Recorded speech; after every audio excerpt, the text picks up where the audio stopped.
In 1995, two college students from the University of Colorado made a cartoon out of construction paper. Actual construction paper. They cut out little shapes, glued them to cardboard, and moved them frame by frame with their hands like some kind of kindergarten art project that somehow got broadcast on television. That cartoon became the longest-running primetime scripted series in cable television history. It got an entire franchise banned from the People's Republic of China. It made Scientology lawyers work overtime for years. It received death threats from radical extremists that were serious enough for the FBI to get involved, and it won 5 Emmy Awards, a Peabody Award, and an Oscar nomination along the way. Tonight we are going through every iconic moment, every insane production story, every behind-the-scenes secret from South Park's most legendary episodes. So just settle in, get comfortable, and let's take the long way through the quiet little mountain town of South Park, Colorado. Before we can talk about the episodes that define this show, you need to understand how improbable it is that South Park even exists at all, because the origin story of this series is genuinely one of the craziest things in the history of television. It starts with Trey Parker and Matt Stone, two guys who met at the University of Colorado in the early 90s. Parker was a film student, Stone was studying math and film, and together they shared one very specific thing in common. They both thought the world was full of ridiculous people doing ridiculous things.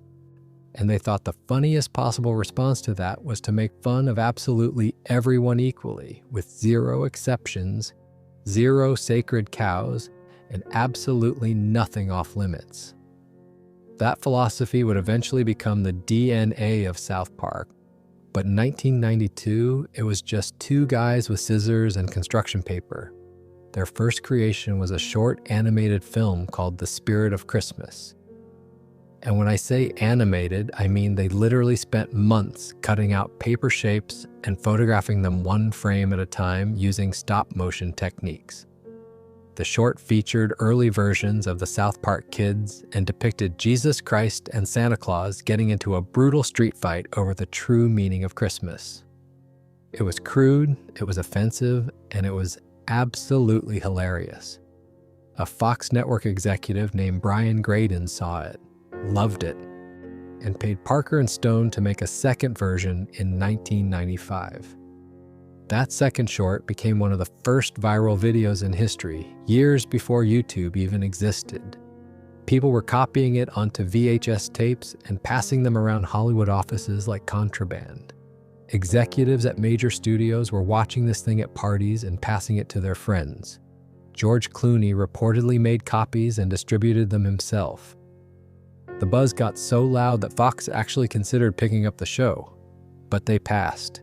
And honestly, given how Fox tends to handle animated shows that aren't named The Simpsons, that might have been the best thing that ever happened to Parker and Stone. Because Comedy Central stepped in with an offer, and suddenly these 2 guys from Colorado had a deal to make an actual television series. The pilot episode, Cartman Gets an Anal Probe, aired on August 13th, 1997. Trey Parker and Matt Stone wrote it and directed it themselves. And here is the truly insane part. That pilot was still made using actual construction paper and traditional stop-motion photography. Real paper, real glue, real hands moving little cutout characters across a table. The whole process took about 3 months to produce a single episode. If they had to keep making the show that way, South Park would have lasted maybe 1 season before Parker and Stone collapsed from exhaustion. But they didn't have to, because after the pilot, the entire production switched to computers. The early seasons used a system where they digitized the construction paper cutouts using scanners, then animated them with software called CorelDRAW and Alias Power Animator, running on Silicon Graphics workstations. It still looked like construction paper, but now they could actually produce episodes at a pace that wouldn't kill everyone involved. By season 5, they had moved the entire pipeline to Autodesk Maya, which is the same software they still use today. And starting in season 13 in 2009, the show began producing natively in full high definition, 1080p widescreen. They even went back and re-rendered every single episode from the earlier seasons using the original archive files, upgrading the entire catalog to HD. But the animation style, that jerky, flat, intentionally crude look never changed, and that was completely on purpose. Parker has said multiple times that the whole point of South Park's visual style is to look like something kids could have made in their basement. It's inspired by Terry Gilliam's paper cutout animations from Monty Python's Flying Circus, and it gives the show this unique quality where nothing looks polished or expensive, which means the writing has to carry absolutely everything. Now here's where the story gets really interesting. When the pilot aired, it pulled a 1.3 Nielsen rating, which worked out to roughly 980,000 viewers. That's pretty solid for a brand new show on a cable network that barely anyone had heard of. But then something happened that nobody predicted. The ratings didn't just grow, they exploded. By the 10th episode of that first season, South Park was pulling a 6.4 Nielsen rating. The most watched episode from those early days, Cartman's Mom is a Dirty Slut, the season 1 finale, brought in somewhere between 6.2 and 6.4 million viewers with an 8.2 Nielsen rating. That set a record for the highest rated non-sports program on basic cable at the time. And the impact on Comedy Central itself was staggering.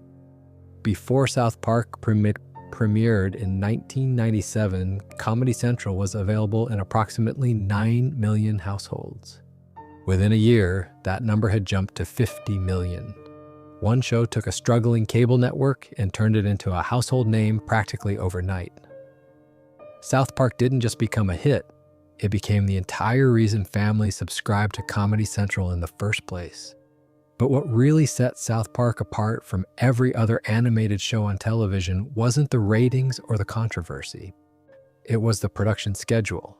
Since season 4, every single episode of South Park has been produced in roughly 6 days. 6 days. From concept to finished episode, broadcast ready, transmitted via satellite to Comedy Central sometimes just hours before the 10 p.m. airtime. Most animated sitcoms take 8 to 9 months to produce a single episode. The Simpsons, Family Guy, those shows are working nearly a year ahead of their air dates. South Park does it in less than a week. This is possible because of a team of approximately 70 people, animators, editors, sound engineers, writers, who work absolutely grueling 100 to 120-hour weeks during production. The cycle starts on Thursday morning when the writing consultants sit down with Parker and Stone to brainstorm concepts. Parker drafts the script.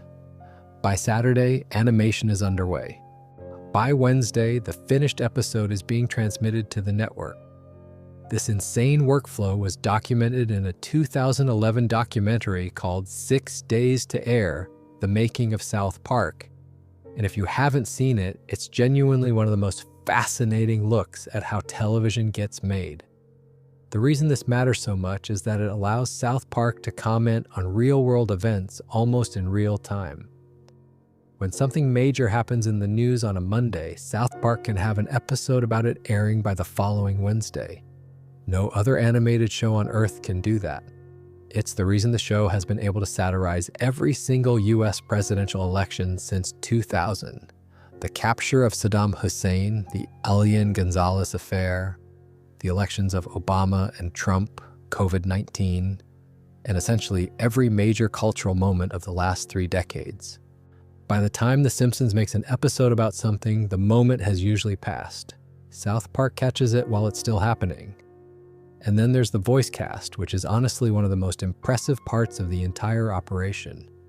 Trey Parker voices Stan Marsh, Eric Cartman, Mr. Garrison, Mr. Mackey, Randy Marsh, and dozens of other characters. Matt Stone voices Kyle Broflovsky, Kenny McCormick, Butterscotch, and plenty of others. Between the two of them, they cover the vast majority of the show's cast. Most female characters were originally voiced by Mary Kay Bergman, a tremendously talented voice actress who tragically died on November 11th, 1999. Her roles were taken over first by Eliza Schneider from 1999 to 2003, and then split between April Stewart and Mona Marshall, who continue voicing those characters today.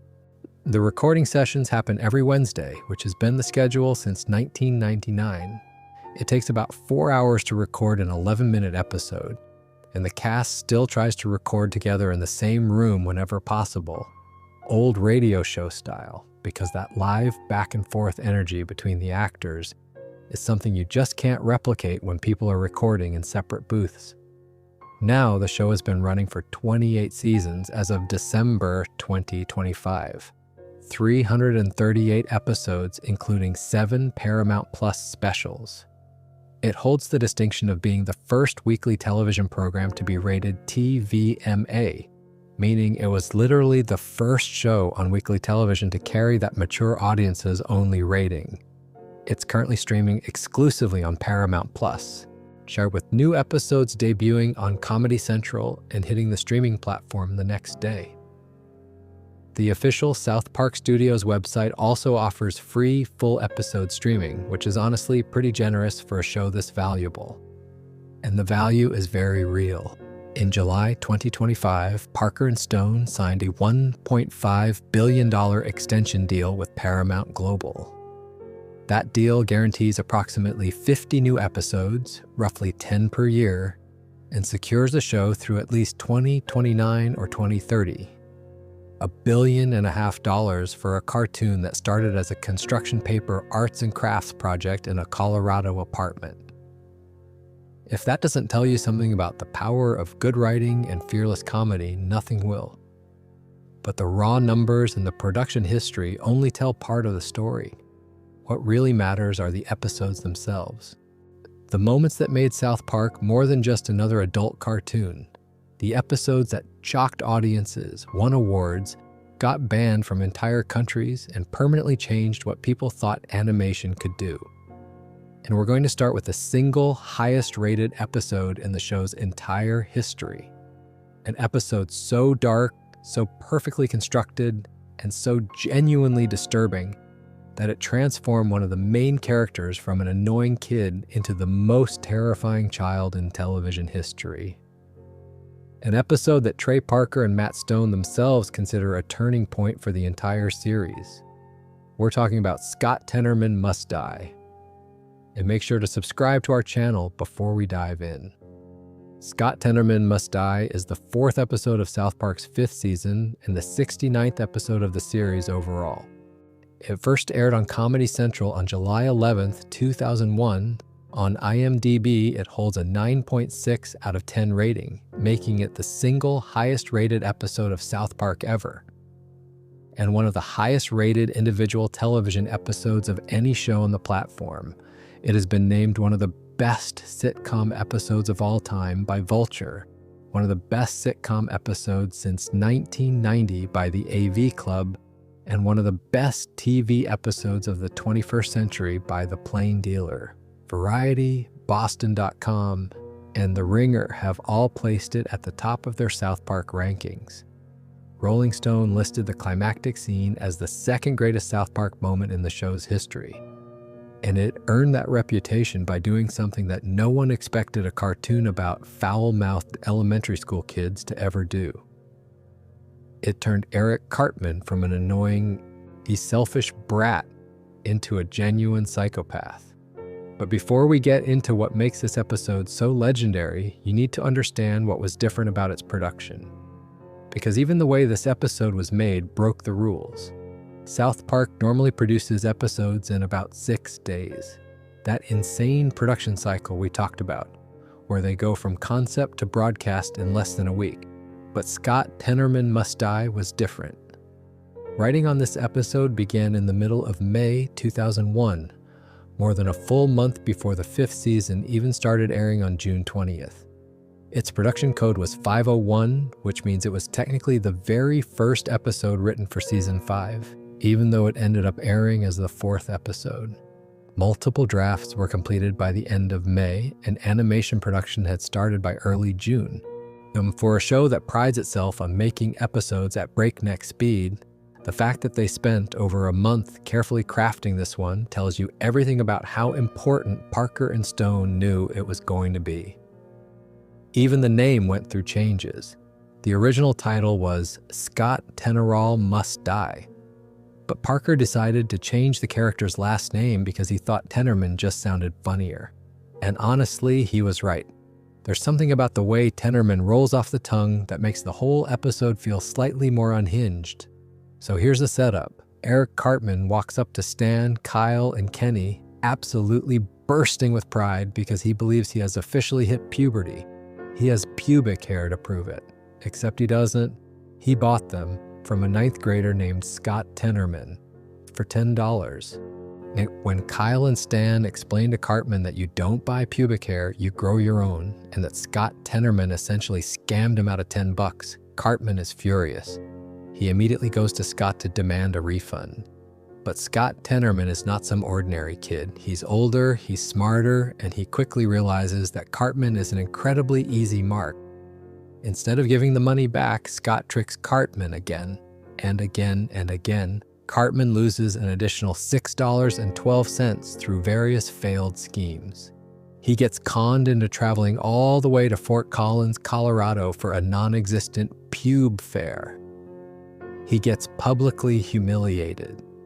And in the cruelest twist, Scott forces Cartman to literally dance like a pig while begging for his money back.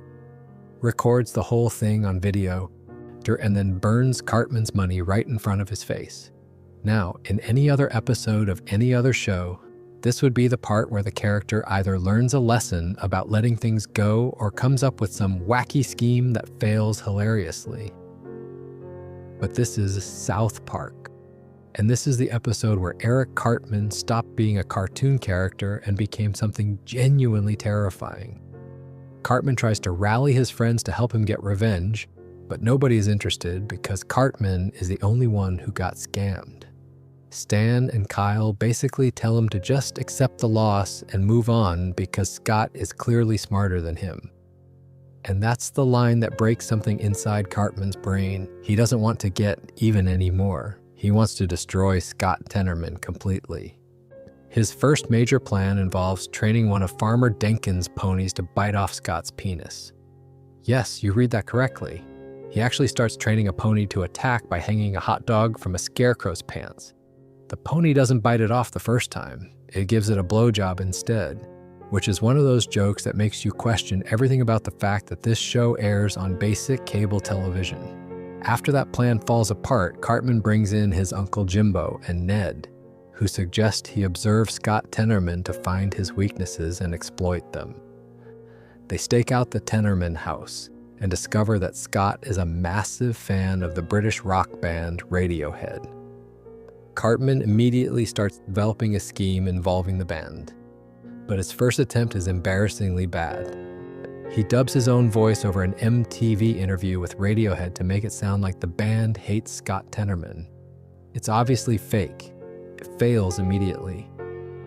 Scott retaliates by playing the video of Cartman's pig dance in front of the entire town. Everyone laughs. Kenny literally laughs himself to death, and even his ghost keeps laughing as it rises out of his body. This public humiliation is the final straw. Cartman goes completely over the edge. He retreats to his house and begins crafting a revenge plan so elaborate, so multi-layered, and so deeply evil that Parker and Stone themselves debated whether they should actually go through with it. And this is something worth pausing on because the creators have talked about this in interviews. They genuinely argued over whether it was okay to have a 9-year-old cartoon character do what Cartman was about to do. They called it a crazy thing to do with a kid and knew it would be setting a new bar for the series and for the character permanently. Eventually, after extensive debate, they decided to go ahead with it. But they made one critical decision. Cartman could orchestrate the events, but he could never pull the trigger himself. Someone else had to do the actual deed. So here's what happens. Cartman invites Scott Tenerman to a ChiliCon carnival and tells him there will be pony rides. He also tells Stan and Kyle about his plan, specifically the part about having a pony bite off Scott's penis at the carnival. Now Cartman knows that Stan and Kyle will betray him. He's counting on it. He wants them to warn Scott about the pony, which they do. Stan and Kyle go straight to Scott and tell him about Cartman's plan. Scott, feeling clever and superior, decides to counter by having his parents go to Farmer Denkin's ranch to take the dangerous pony to an animal shelter. With the pony gone, there's no threat at the carnival. Scott then gathers pubic hair from every boy in town and puts it in a batch of chili that he plans to feed to Cartman at the cook-off as the ultimate humiliation. But this is exactly what Cartman predicted, every single step. The day of the carnival, Scott proudly gives Cartman a bowl of his pube-filled chili. Cartman eats it, or at least appears to.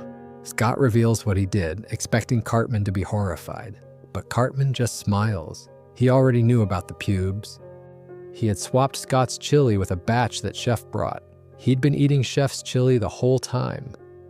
And then, in a sequence that still makes people's jaws drop over 20 years later, Cartman reveals the rest of his plan. He knew Stan and Kyle would betray him. That was the point. He knew they would warn Scott. He knew Scott would send his parents to deal with the pony at Farmer Denkin's ranch.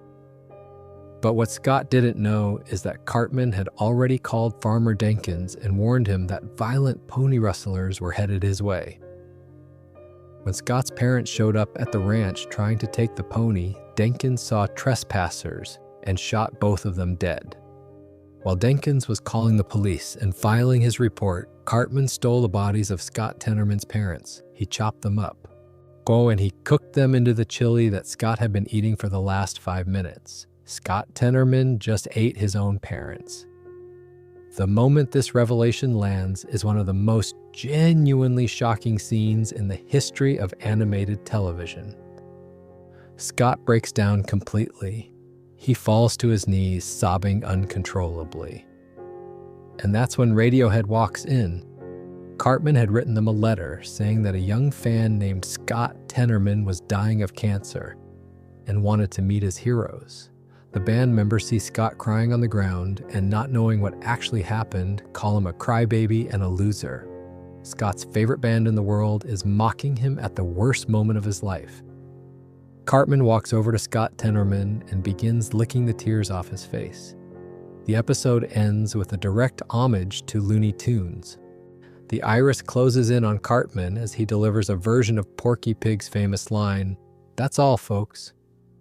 Critics have pointed out that this ending is deeply ironic, a reminder that even classic cartoons had darkness underneath their cheerful surfaces, but that South Park had just blown past any boundary that previously existed for what a cartoon could do. Parker and Stone have called this episode a milestone in the writing of South Park. It was the first episode to have only a single plot with no subplot, no B story or C story running alongside the main narrative. Every previous episode had used multiple loosely connected storylines that merged in the final act. Scott Tenerman Must Die threw all of that out and focused entirely on one story from start to finish. And it worked so well that it changed how the show was written from that point forward. The episode's plot has been compared by critics to Shakespeare's Titus Andronicus, a revenge tragedy in which a humiliated character feeds his enemy the flesh of their own children. The parallels are obvious, and the fact that a cartoon on Comedy Central was being compared to Shakespeare should tell you something about how seriously people took this episode. And some fun production trivia. The pubic hairs that Cartman carries around in the episode were actually created by scanning real hairs from the back of the neck of Adrian Beard, South Park's lead storyboarder. They had to make the hairs black instead of red, even though Scott Tenerman is a redhead, because red hairs would have been invisible against Cartman's red jacket. When Mr. Tenerman catches Jimbo and Ned spying on his wife, a bunch of South Park men burst out of the bushes in various disguises, including Stan's dad in a fake eyeglass and mustache combo, Kyle's dad in a rainbow afro and clown nose, and Kenny's dad with a paper bag over his head because Stuart McCormick is poor. It's the kind of background detail that rewards repeat viewings and shows how much care went into every frame. The impact of this episode extended far beyond its original airing. Scott Tenerman returned in the two-part episode 200 and 201 in season 14, having spent time in a mental institution, now leading a group called the Ginger Separatist Movement. In that episode, a major revelation was made. Scott and Cartman actually share the same biological father as a Denver Broncos player who had an affair with Cartman's mother, which means Cartman unknowingly killed his own father and fed him to his half-brother. The show has never fully resolved this, and Cartman seemed to find comfort in the fact that at least his dad was a professional football player. Before this episode, Cartman was an obnoxious, selfish, prejudiced kid who occasionally did terrible things for selfish reasons. After Scott Tenerman must die, Cartman became something else entirely. He became a character capable of genuine evil, on a scale that most adult dramas wouldn't attempt, and the show never looked back. Every dark thing Cartman has done in the 20-plus years since this episode traces directly back to the moment he fed Scott Tenerman his own parents and licked the tears off his face. That's why it's the highest-rated episode of South Park. That's why critics consistently rank it as one of the greatest episodes of any television show ever made. And that's why, if you only watch one episode of South Park in your life, most fans will tell you it should be this one. But as brilliant and dark as Scott Tenerman Must Die is, the second highest-rated episode in the show's history is a completely different kind of achievement. It's an episode that its own creator thought was so bad he literally begged his producers to pull it from the airwaves the night before it was supposed to air. An episode that required a collaboration so ambitious it had never been attempted before in animation. And an episode that accidentally proved something incredible when a real-life hacker broke into a private server during production and started causing chaos that directly mirrored the plot of the show. We're talking about Make Love, Not Warcraft. Make Love, Not Warcraft is the 8th episode of South Park's 10th season. It originally aired on Comedy Central on October 4th, 2006. It holds a 9.5 out of 10 on IMDb, making it the second highest-rated South Park episode of all time, right behind Scott Tenerman Must Die. It won the 2007 Primetime Emmy Award for Outstanding Animated Program for programming less than 1 hour, beating out competition that included SpongeBob SquarePants and other major animated series. And it holds a distinction that no other piece of entertainment had achieved before it. It was the first machinima work in history to win an Emmy Award. The original broadcast drew 3.4 million viewers, making it Comedy Central's highest-rated mid-season premiere since the year 2000. But here's the part of this story that almost nobody knows. The night before this episode was supposed to air, Trey Parker was convinced it was the worst thing he had ever made. He was so certain that this episode would ruin South Park's legacy that he literally called his executive producer, Ann Garofino, and begged her to contact Comedy Central and pull the episode from the schedule. His exact words were, "I've lost it. I don't know how to do this anymore." He told her, "I don't want the South Park legacy to be ruined, and this show is going to ruin it because it's so bad." Parker went home that night, unable to sleep, completely convinced he had just destroyed everything he had built over the previous 9 seasons. The next morning, when the reviews and audience reactions started coming in, the episode was being celebrated as one of the greatest things South Park had ever produced. It went on to win an Emmy. It became the fan-voted #1 episode in a major 2011 South Park iTunes promotion called Year of the Fan. And it's still talked about nearly 20 years later as one of the defining episodes of the series. So what is Make Love, Not Warcraft actually about, and how did they make it?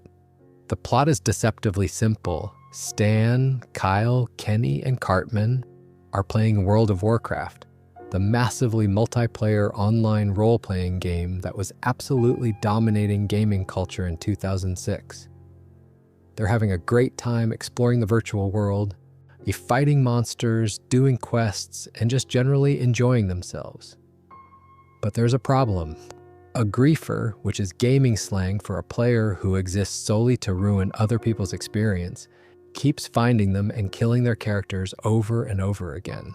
This griefer is absurdly overpowered. His character level is so ridiculously high that not even Blizzard's own administrators can do anything about him. In the real world, this griefer is depicted as a morbidly obese, middle-aged man sitting alone in a dark room surrounded by junk food containers who the Blizzard employees describe as someone who literally has no life.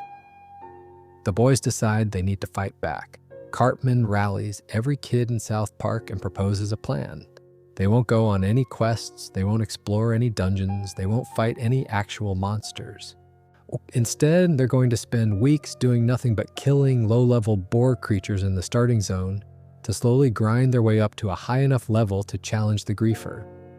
It's the most boring possible approach to the game, and it requires absolute dedication.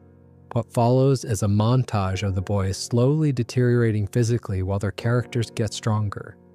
They stop going outside, they stop bathing, they gain weight, they develop acne. They eat nothing but junk food delivered to their gaming chairs. Their parents become increasingly concerned. Cartman gets so large he can no longer walk to the bathroom and has his mother hold a bedpan for him while he plays. It's simultaneously hilarious and genuinely disturbing. And it perfectly satirizes the addictive nature of online gaming culture while also kind of understanding why people get sucked into it. Meanwhile, the Blizzard employees in the episode are treating this crisis like an actual apocalyptic event. They hold emergency meetings in their corporate boardroom, talking about the griefer like he's a force of nature that threatens the very existence of their virtual world. They have a secret weapon called the Sword of 1,000 Truths, which is stored on a USB flash drive and is so powerful that it exists outside the game itself. But using it requires special authorization. It's treated with the gravity of a nuclear launch code, which is one of the funniest running gags in the episode. Randy Marsh, Stan's father, becomes interested in World of Warcraft and creates his own character. During the climactic battle against the griefer, Randy's character reaches the battlefield carrying the Sword of 1,000 Truths. He's immediately killed by the griefer, but not before he manages to pass the sword to Stan's character. Stan uses the weapon to strip the griefer of his defenses, and the boys finally kill him after a battle lasting over 17 hours of in-game time. The episode ends with the boys victorious, sitting at their computers, and Kyle asking what they should do now that they can finally play the game. Cartman's answer is perfect. What do you mean, now we can finally play the game? They've become so consumed by the fight that playing was never really the point. Winning was. Now, the production of this episode is where things get genuinely wild, because Make Love, It's Not Warcraft wasn't just written about World of Warcraft. It was made in collaboration with Blizzard Entertainment, the company that created the game. Parker and Stone reached out to Blizzard, and to their complete shock, the company was eager to help. Michael Morhaime, who was the president and co-founder of Blizzard Entertainment at the time, issued a public statement saying they were excited to hear that the creators of South Park were interested in featuring World of Warcraft and that they really enjoyed collaborating with them. Blizzard didn't just give permission to use the game, they went all in. Several Blizzard employees, led by a cinematics artist named Joey Ray Hall, actually relocated temporarily to the South Park studios in Los Angeles to help with the production. Blizzard set up their own computers in the South Park offices, running on a private server using alpha assets from the unreleased World of Warcraft expansion, The Burning Crusade. This was highly sensitive material. The expansion hadn't been released yet, and Blizzard was essentially giving the South Park team access to content that no one outside the company was supposed to see. The machinima sequences, the parts of the episode that look like they're taking place inside World of Warcraft, were created using a combination of actual in-game footage captured on this private server and recreations of the characters in Autodesk Maya.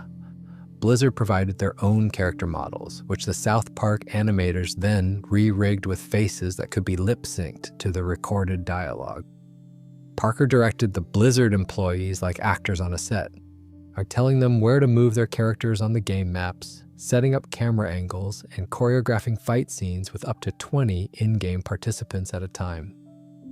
The Griefer's character design was actually based on the appearance of Joey Ray Hall, the Blizzard cinematics artist who was leading their team at the South Park studios. It was an inside joke between the two production teams that ended up becoming one of the most recognizable images in the entire series. And then something happened during production that was so strange it almost seems fictional. While the Blizzard employees were using their private server to film the in-game sequences, someone from the outside hacked into the server. A real, actual player somehow located Blizzard's private production server and broke in. And this person started doing exactly what the Griefer in the episode does. They started running around on the screen, jumping on top of the characters the team was trying to film with, and disrupting everything. Parker described the moment in interviews. He said they had everyone set up on the Blizzard computers in their offices, ready to start filming a scene, and suddenly this one character started jumping around on their screens. Nobody knew who it was. The Blizzard employees immediately recognized what was happening. Someone had hacked into their system, and they started debating what to do about it. Should they get rid of him? Should they use the death touch? The death touch, as Stone and Parker called it, was a real administrative tool that high-ranking Blizzard employees could use in extreme situations. It was essentially a kill command that could instantly destroy any character in the game, regardless of their level or protections. But using it required authorization. Stone described the process as being like a nuclear launch. To bust out death code or death touch or whatever, Blizzard was like, we have to ask permission. Get the double, turn the keys. It was a big deal.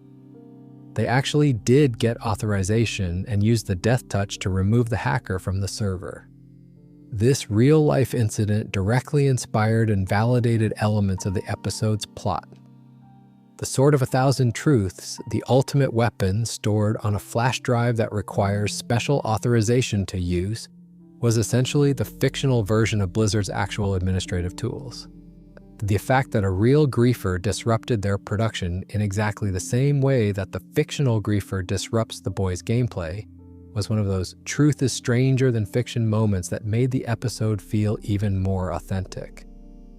The production required 2 simultaneous animation teams working in parallel. One team handled the traditional South Park animation for the scene set in the real world. The other team worked on the World of Warcraft machinima sequences. Both teams had to turn in their completed work on the same deadline, and as is standard for South Park, the entire episode was delivered to Comedy Central approximately 12 hours before airtime. The cultural impact of this episode was enormous and long-lasting. Blizzard embraced it completely. They included a real make love, not Warcraft's PvP achievement in the later expansion, which players could earn by using the hug emote on a dead enemy before they released their spirit. The Sword of 1,000 Truths became an actual weapon in the game. Certain copies of the South Park Season 10 DVD set included a 14-day free trial for World of Warcraft as a promotional tie-in. Even Butters' throwaway joke about preferring to play Hello Kitty Island Adventure instead of World of Warcraft had real consequences. In 2023, a game called Hello Kitty Island Adventure was actually released on Apple Arcade.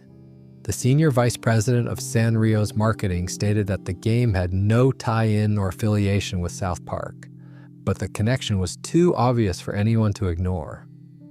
What makes this episode truly special, beyond the production spectacle and the cultural impact, is how perfectly it captures a very specific moment in gaming culture. 2006 was the absolute peak of World of Warcraft mania.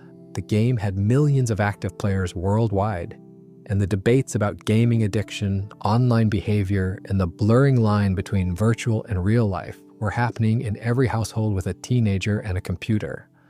South Park didn't just mock gaming culture, it understood it deeply enough to satirize it with love and precision, which is why the episode resonated so powerfully with both gamers and non-gamers alike.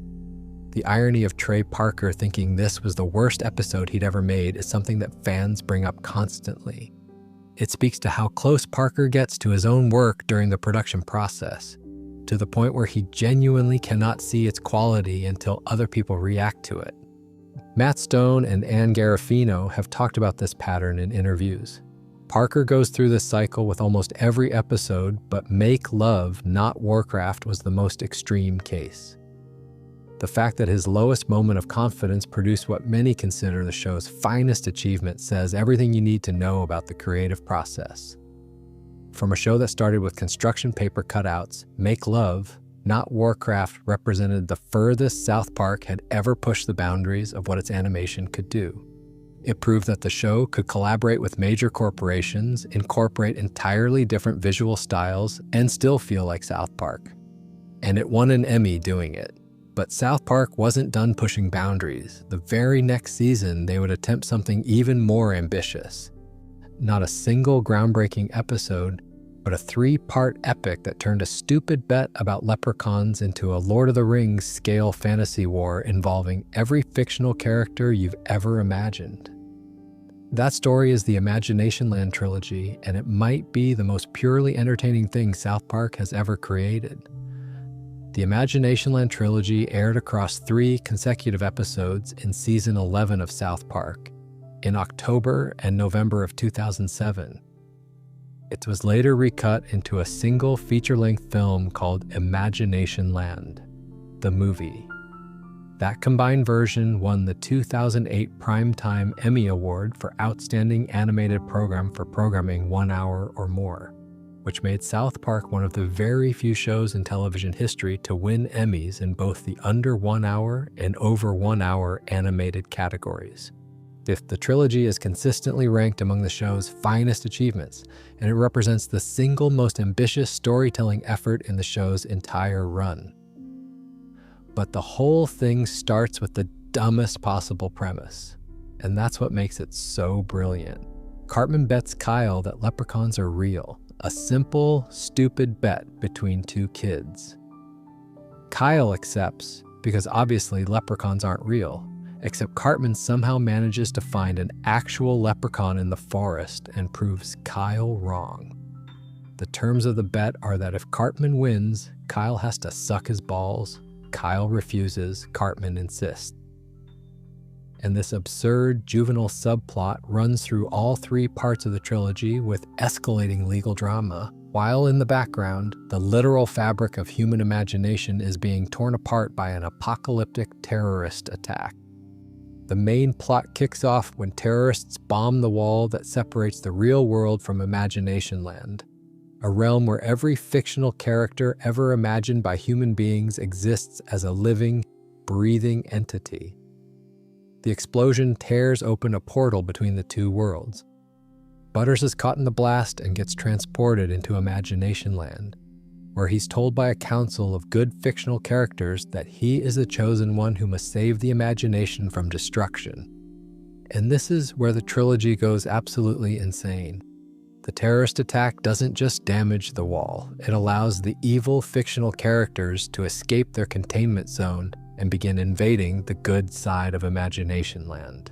We're talking Jason Voorhees, Freddy Krueger, the xenomorph from Alien, the woodland critters from a previous South Park episode, the flying monkeys from The Wizard of Oz, and dozens of other villains from across the history of fiction. They start slaughtering the good fictional characters. It's genuinely chaotic and terrifying in a way that South Park rarely attempts. On the good side, you've got characters like Superman, Luke Skywalker, Wonder Woman, Gandalf, Aslan from Narnia, Strawberry Shortcake, and the Care Bears trying to mount a defense. Santa Claus ends up being one of the most important leaders of the good faction, organizing the resistance and eventually leading a counterattack. Jesus Christ is in there. Zeus is in there. They've got practically every beloved fictional character from the last century fighting alongside each other against the forces of evil. Meanwhile, in the real world, the United States government has discovered the portal to Imagination Land and mobilized a full military response. The Pentagon sets up a Stargate-style portal operation and begins sending soldiers into the imagination to investigate. When they realize how dangerous the situation has become, with evil fictional characters potentially able to escape into the real world, the government makes a decision that serves as one of the trilogy's sharpest satirical moments. They decide to nuke Imagination Land. Rather than risk any contamination of the real world, they'll simply destroy the entire realm of human imagination with a nuclear weapon. The generals treat this as a perfectly reasonable military solution, completely blind to the insanity of what they're proposing. Butters, trapped inside Imagination Land and designated as the Chosen One, is told that he has the power to imagine anything into existence. But he's Butters. He's not brave. He's not confident. He's a nervous, well-meaning kid who gets grounded for breathing too loud. The pressure of being the chosen one in a war between good and evil is almost too much for him. And yet, because this is South Park, Butters' fundamental decency and imagination end up being exactly what's needed. While all of this is happening, Cartman is suing Kyle in court to force him to honor the terms of their bet. He takes the case all the way to the Supreme Court. The legal arguments become increasingly absurd, with Cartman hiring lawyers and presenting evidence that the bet was valid because leprechauns did in fact turn out to be real.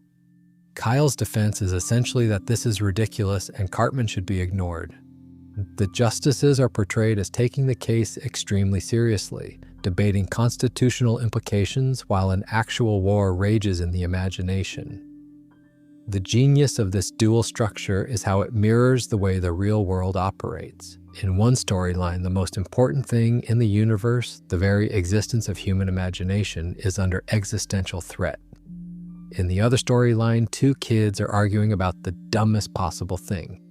And the show treats both storylines with equal dramatic weight, which is both hilarious and deeply cynical about how humans prioritize things. The trilogy builds to a climax where the government launches its nuclear weapon at Imagination Land. But Kyle realizes that if imaginary things can be proven to exist, and they can because everyone just saw them, then imaginary things are real. And if imaginary things are real, then the power of imagination can stop the nuke. In the final moments, Butters taps into his power as the Chosen One and imagines the bomb out of existence. He then imagines all the destroyed fictional characters back to life. Imagination Land is restored. Good wins. Evil is pushed back behind the wall. And then Cartman wins his Supreme Court case.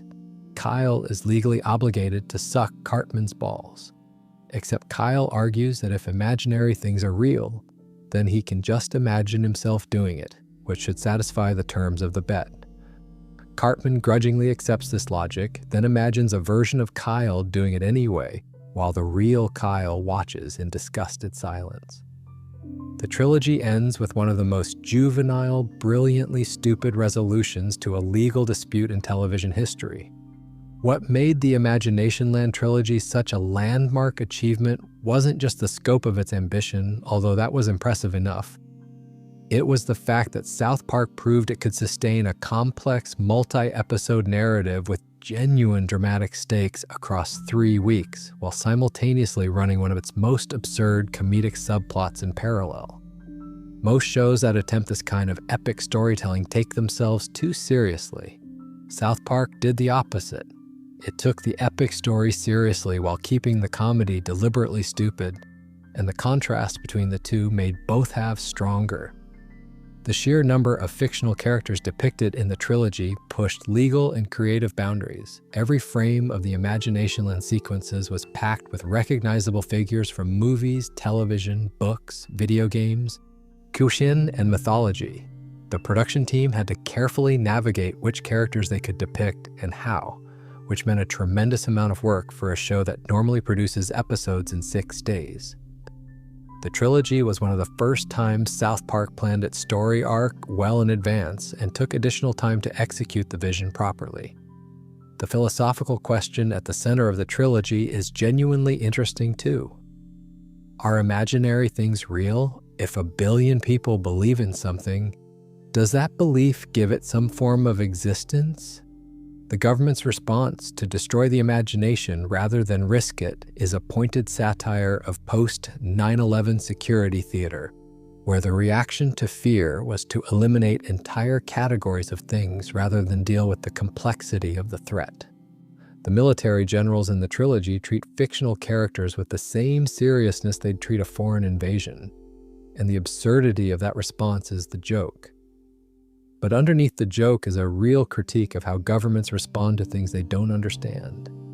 The recut feature film version of Imagination Land became a standalone release that introduced the trilogy to audiences who might not have watched the individual episodes when they originally aired.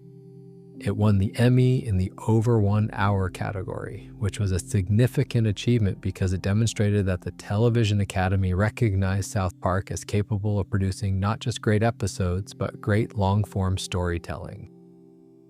After the Imagination Land trilogy, it became clear that South Park was operating on a completely different level than it had been during its first few seasons.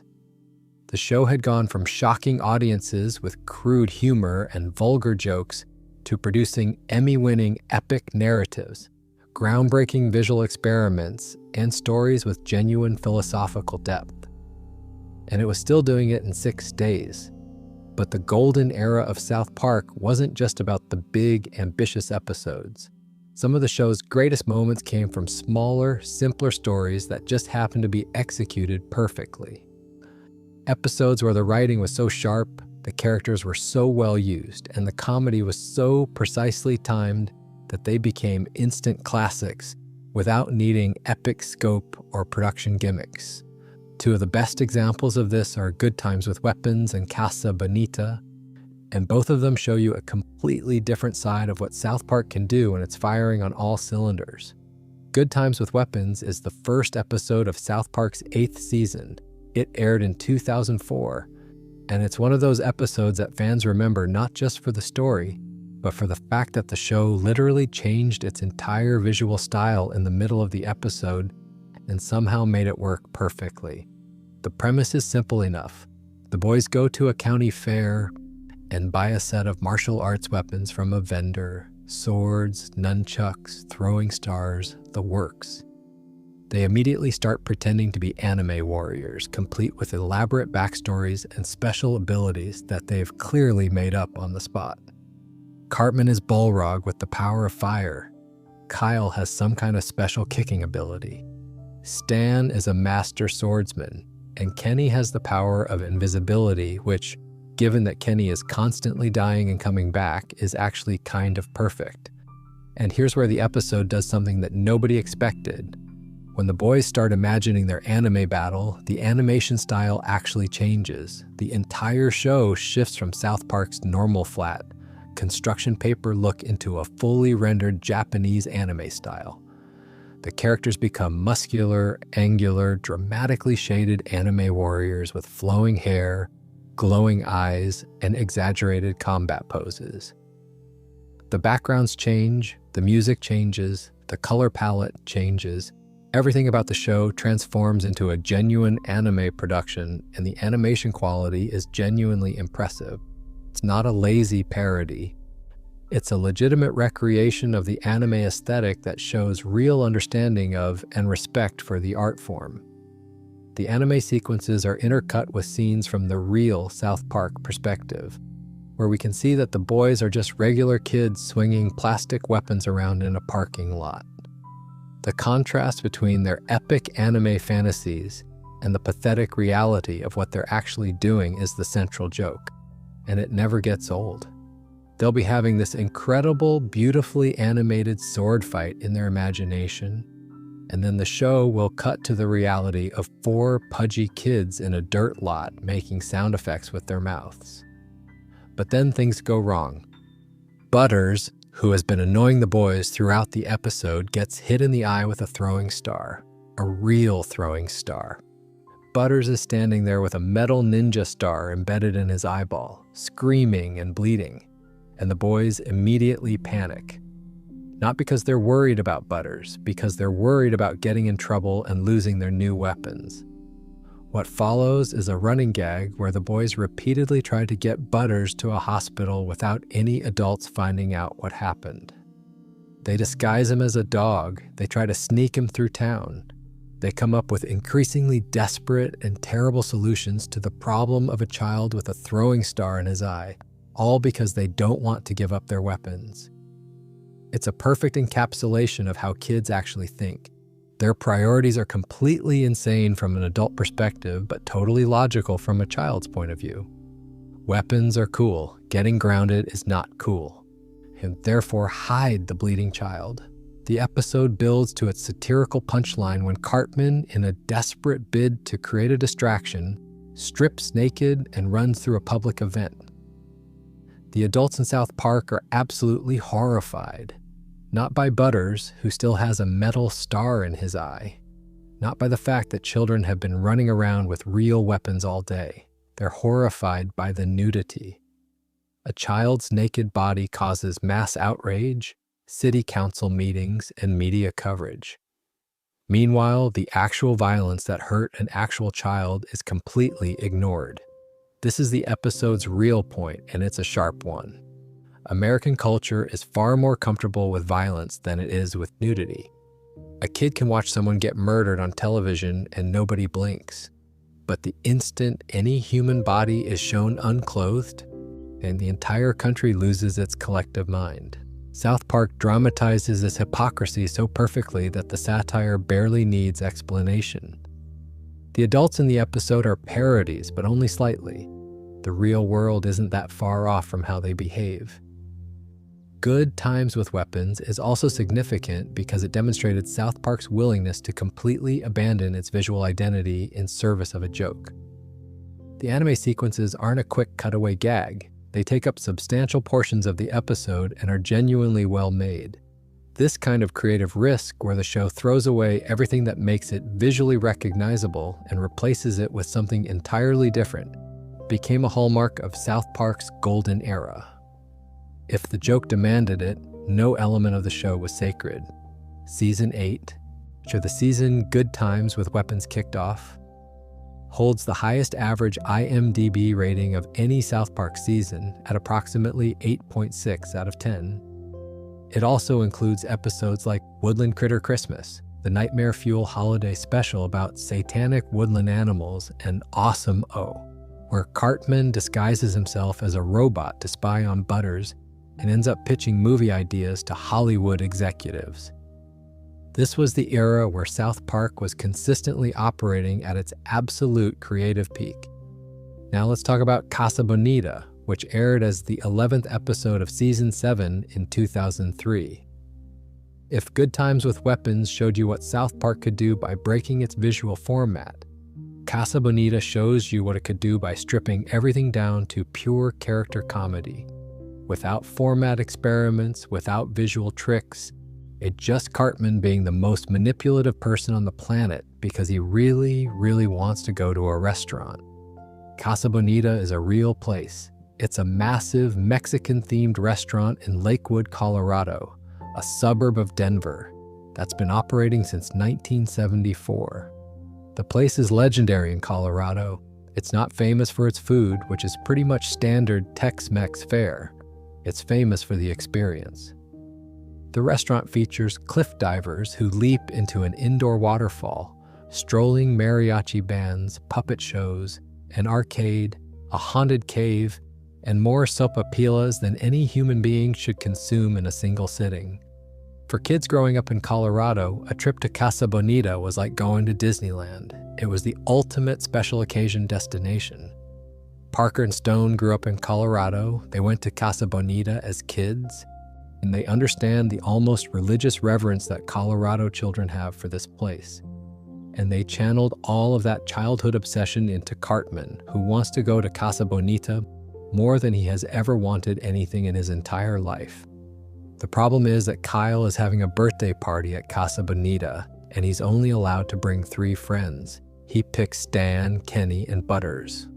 Cartman is not invited because Kyle hates him. And honestly, given everything Cartman has done across 7 seasons of the show, Kyle is completely justified. But Cartman cannot accept this. He physically cannot process the idea of other people going to Casa Bonita while he stays home. So he does what Cartman always does. He manipulates, deceives, and emotionally tortures everyone around him until he gets what he wants. His plan is simple in concept but monstrous in execution.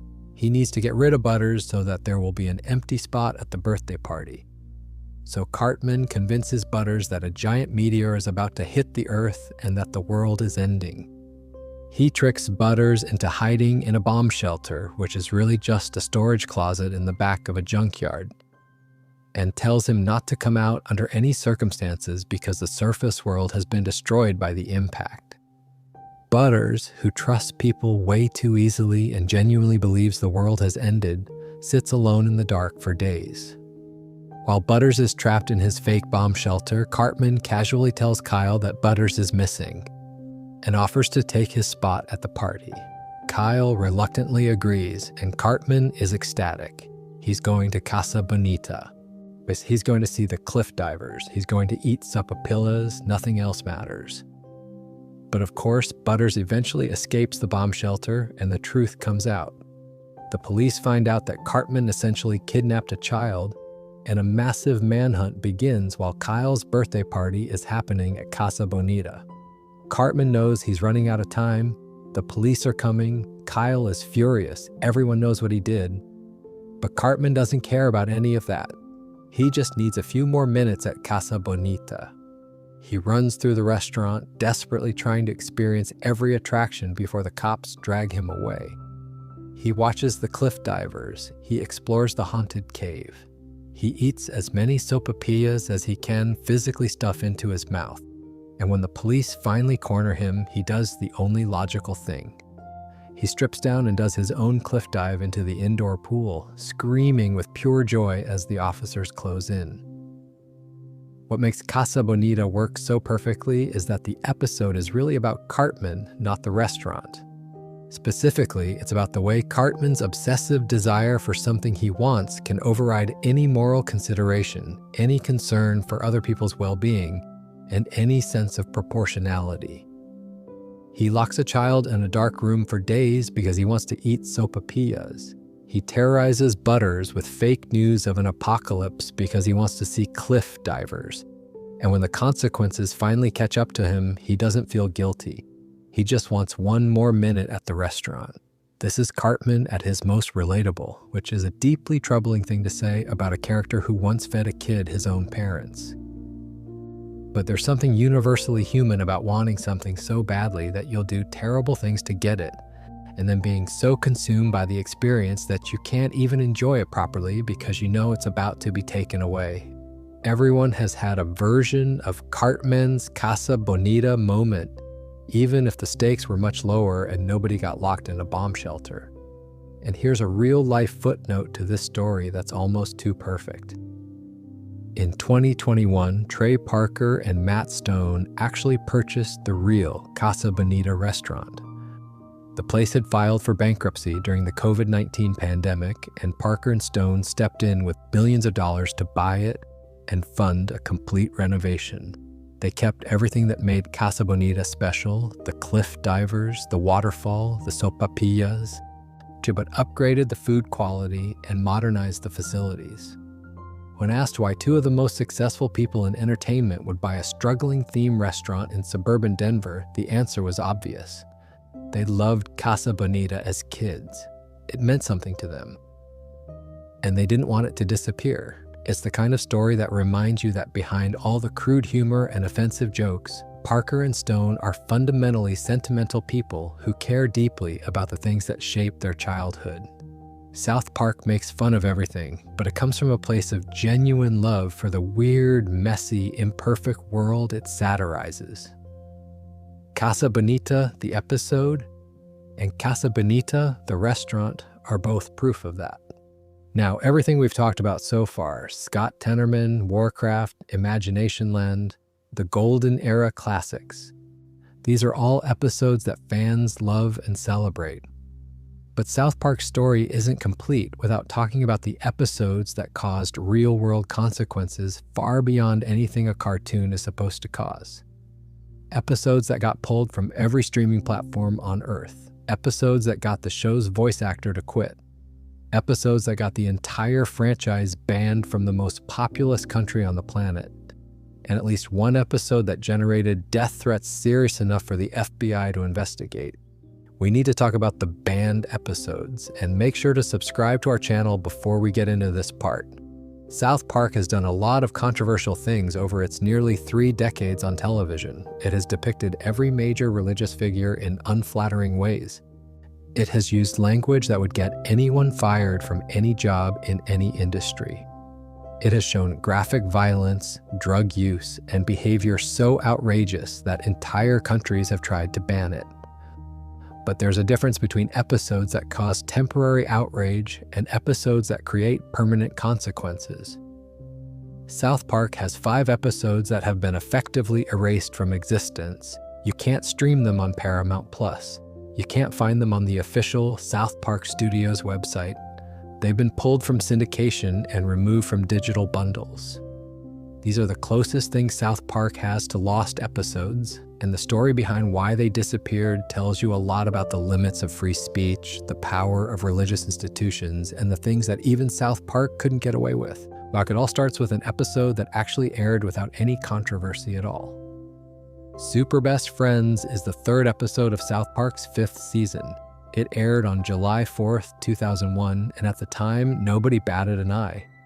The episode depicted religious figures, including Jesus, Buddha, Muhammad, Krishna, Joseph Smith, Moses, and Lao Tzu, teaming up as a superhero group called the Super Best Friends to fight against the cult leader David Blaine.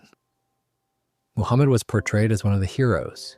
He had a speaking role. He appeared on screen multiple times, and in 2001, this was apparently fine. Nobody protested, nobody issued threats. The episode aired, people watched it, and life went on. Fast forward 4 years to season 9, and South Park took on Scientology. Trapped in the Closet aired in November 2005, and it was one of the most talked about episodes in the show's history. The plot involves Stan being identified as the reincarnation of L. Ron Hubbard, the founder of Scientology. The episode explains the actual beliefs of Scientology, including the story of Xenu, the galactic overlord, who supposedly brought billions of people to Earth millions of years ago and destroyed them with hydrogen bombs. And while explaining these beliefs, the show displayed a text banner across the bottom of the screen that read, "This is what Scientologists actually believe." That disclaimer wasn't a joke. It was there because the actual beliefs of Scientology are so bizarre that Parker and Stone worried viewers would think they were making it up. Tom Cruise, who is a prominent Scientologist, was also depicted in the episode, which after Stan tells Cruise that his acting isn't very good, Cruise goes into Stan's closet and refuses to come out. Other Scientologist celebrities, including John Travolta and R. Kelly, eventually joined Cruise in the closet. The metaphor was not subtle. The fallout was immediate and significant. Isaac Hayes, the legendary musician and voice of Chef on South Park since the very first season, was a member of the Church of Scientology. Hayes had been perfectly fine with South Park mocking Christianity, Judaism, Islam, Mormonism, and every other religion for 8 years. But when the show targeted Scientology, he objected. Hayes publicly stated that the reason for his departure was a severe ideological disagreement regarding the show's satirical depiction of Scientology. Parker and Stone responded by pointing out that Hayes had been perfectly happy to be part of a show that attacked everyone else's beliefs and only objected when his own religion was the target. Hayes departed the show in early 2006. His character, Chef, was killed off in the season 10 premiere, The Return of Chef, in one of the most brutal character deaths in the show's history. The episode's dialogue for Chef was created by splicing together recordings from Hayes' previous performances on the show, which gave the character's final appearance an eerie, disjointed quality that made the whole thing feel even darker. Chef falls off a cliff, gets impaled, mauled by a mountain lion and a grizzly bear, shot, and then set on fire. The boys hold a funeral where Kyle gives a speech about not being angry at Chef, but being angry at the club that brainwashed him. It was clearly a message directed at Scientology itself. Trapped in the Closet was nominated for an Emmy Award. It remains one of the most viewed and most discussed episodes in the show's history. But it was just the beginning of South Park's collision with religious controversy. The real crisis began with Cartoon Wars, a two-part episode in Season 10 that aired in April 2006. The episodes were a meta-commentary on censorship, specifically about whether it was acceptable to depict the Islamic prophet Muhammad in media. The plot involved Family Guy, yes, the actual show Family Guy, planning to air an episode that showed Muhammad. South Park depicted the debate over whether this should be allowed, and in the original version of the episode, Muhammad was shown on screen. Comedy Central intervened. The network censored the depiction of Muhammad by covering it with a black, censored bar. Parker and Stone were furious, and they used the episode itself to comment on the censorship. In one scene, a character discusses how you can show Jesus doing terrible things on television, but you can't show Muhammad doing anything at all. And the absurdity of this double standard is the entire point of the episode, but Comedy Central held firm. Muhammad was blacked out. Then came 2010, and everything escalated dramatically. 200 and 201, the fifth and sixth episodes of Season 14, were designed as a celebration of the show's 200th episode.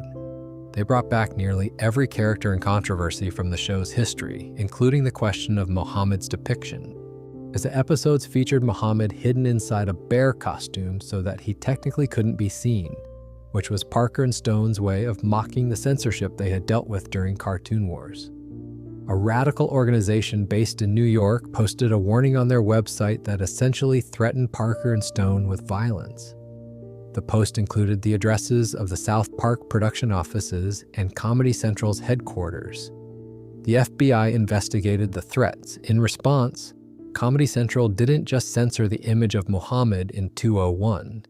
They censored the entire final speech of the episode, which wasn't even about Muhammad. It was about the concept of intimidation and how threats of violence can be used to silence free expression. They bleeped out massive sections of dialogue and covered portions of the screen with black bars. Parker and Stone had no say in these edits. The network made the changes unilaterally. Both 200 and 201 were pulled from all streaming platforms, syndication, and the official South Park website. Super Best Friends, the episode from 2001 that had aired without any controversy 9 years earlier, was retroactively pulled as well because it contained a depiction of Muhammad. The two Cartoon Wars episodes from Season 10 were also removed from streaming bundles. That's 5 episodes total, all connected to the depiction of Muhammad, all effectively erased from the show's catalog. The irony is almost unbearable. South Park has depicted Jesus Christ doing drugs, getting into fistfights, and being generally portrayed as a bumbling, well-meaning figure throughout the entire run of the show. Nobody has pulled those episodes. The show depicted Buddha snorting cocaine, still available. It depicted Moses as a giant floating dreidel, still available. But the episodes that depicted Muhammad, even in a positive light, as a superhero in Super Best Friends, are gone. The 201 episode has even been omitted from certain Region 4 DVD releases, meaning that some physical copies of the show simply skip the episode entirely. It remains one of the most heavily censored pieces of mainstream American television in the 21st century, and the full uncensored version has never been officially released. But the controversy doesn't end with religious sensitivity. South Park managed to get its entire franchise banned from the most populous country on Earth. In 2019, Season 23 included an episode called Banned in China. The episode criticized Hollywood studios for self-censoring their content to appease the Chinese government and gain access to the massive Chinese film market.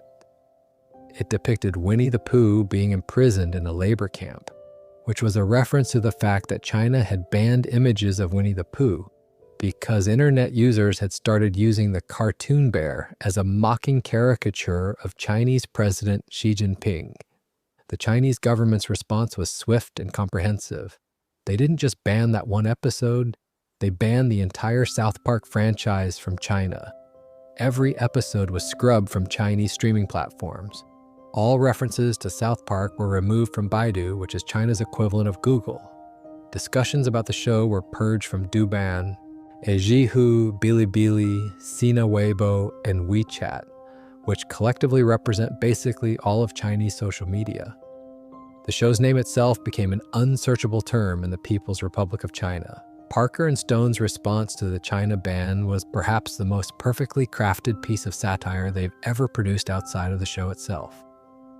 They issued a mock apology that was designed to sound exactly like the groveling corporate statements that Hollywood studios release when they accidentally offend China.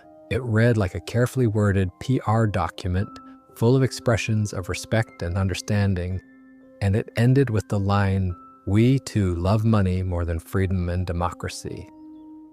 The statement was immediately recognized as a masterpiece of ironic commentary. It went viral. It was covered by every major news outlet in the world. And it demonstrated that Parker and Stone were not remotely intimidated by the Chinese government's response. If anything, the ban seemed to energize them. Getting your entire body of work erased from the most populous country on earth because you made fun of their leader's resemblance to a cartoon bear is the kind of achievement that most satirists can only dream about. Parker and Stone wore it like a badge of honor, and their fans love them even more for it. For the record, Banned in China remains available on all Western streaming platforms. It was never pulled or censored outside of China. The Chinese ban affected only Chinese audiences, but it remains one of the most significant acts of governmental censorship against a single television program in the history of the medium. And South Park was also banned outright in India in 2010 by the Ministry of Broadcasting, which cited extreme vulgarity as the reason. The show remained completely unavailable in India until 2019, when Netflix India acquired the streaming rights and made it available with an 18+ rating. And there's the Bloody Mary controversy from season 9, where an episode depicted a statue of the Virgin Mary menstruating on Pope Benedict XVI. The Catholic League for Religious and Civil Rights launched an aggressive campaign to have the episode permanently removed from circulation. They failed. The episode is still available, but the protest generated enough media coverage to make it one of the most talked about South Park controversies of its era. Even South Park's video game adaptations haven't been immune to censorship. The 2014 game South Park, The Stick of Truth, was initially banned in Australia due to interactive sequences involving alien anal probing and an abortion minigame. A censored version was eventually released for Australian, European, and Israeli markets. The banned and censored episodes of South Park represent something important about the show's place in cultural history. South Park has always operated on the principle that nothing is off limits. Parker and Stone believe that if you're going to make fun of one group, you have to be willing to make fun of everyone equally. The fact that this philosophy has resulted in death threats, government bans, cast departures, and the erasure of episodes from the show's own catalog is a testament to just how seriously the show's comedy has been taken by the very institutions it satirizes. South Park didn't just push boundaries, it found them, crossed them, and then dared the world to do something about it. Sometimes the world did. Now, the controversies and the bans are a huge part of South Park's story, but they're not the whole story. Because in between the scandals and the threats and the censorship battles, South Park was also producing some of the sharpest, most insightful satirical commentary on television. Episodes that took complicated real-world events, broke them down into absurdist metaphors, and somehow made them easier to understand than anything on the news. And the single best example of this might be the episode that aired during the worst financial crisis in 80 years, and managed to explain economics better than most economics professors. We're talking about Margaritaville. Margaritaville is the third episode of South Park's 13th season.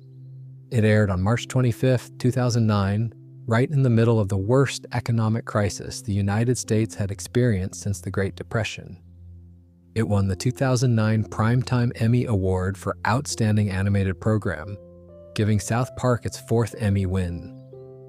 And it might be the single most intelligent piece of economic commentary produced by any television show during the entire financial crisis, including the actual news programs that were supposed to be covering it. The premise is deceptively simple. After the economy collapses, the citizens of South Park are panicking. Nobody knows why the economy crashed, nobody understands how economies work, and everyone is terrified. Into this void of understanding steps Randy Marsh, who proposes a theory that is simultaneously absurd and weirdly logical. Randy decides that the economy is essentially a wrathful god. It has been angered by humanity's reckless spending and materialism, and the only way to appease it is through austerity. Stop spending money, stop buying things, live like monks. If the economy sees that people are being responsible and humble, it will forgive them and return. Randy's sermon on economic austerity becomes a movement. He stands on a literal soapbox in the town square and preaches about the sins of consumer spending. People start wearing bed sheets because buying clothes would anger the economy. They stop going to restaurants, they stop driving cars, they basically stop doing anything that involves exchanging money for goods or services, because they've been convinced that spending itself is the problem, and that only through sacrifice and suffering can the economy be restored. On the surface, this is ridiculous. An economy is not a deity with feelings. It can't be angered or appeased. But this is exactly the kind of magical thinking that millions of actual Americans were engaging in during the 2008 financial crisis.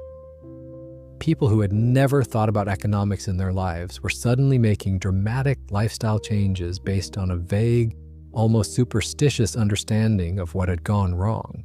The parallels between Randy's religious approach to the economy and the way real people were responding to the crisis were uncomfortably accurate. Meanwhile, Kyle discovers something that challenges Randy's entire worldview. Kyle realizes that the economy isn't angry. It doesn't have feelings, it's just a system based on confidence. People spend money when they feel confident, and they stop spending when they feel scared. The economy crashed because people got scared and stopped spending, which made other people scared, which made them stop spending too, creating a spiral of fear and inactivity that fed on itself. The solution isn't to stop spending, it's to start spending again, to restore confidence by acting as though things are going to be okay. Kyle takes matters into his own hands. He goes to a store and buys a brand new high-definition television using a credit card. This single act of consumer confidence starts a chain reaction. Other people see Kyle spending money and think, well, if he thinks things are going to be okay, maybe they are. They start spending again. Businesses start selling again. People start going back to work. The economy slowly recovers, not because some economic deity was appeased, but because one person was willing to express confidence when everyone else was paralyzed by fear.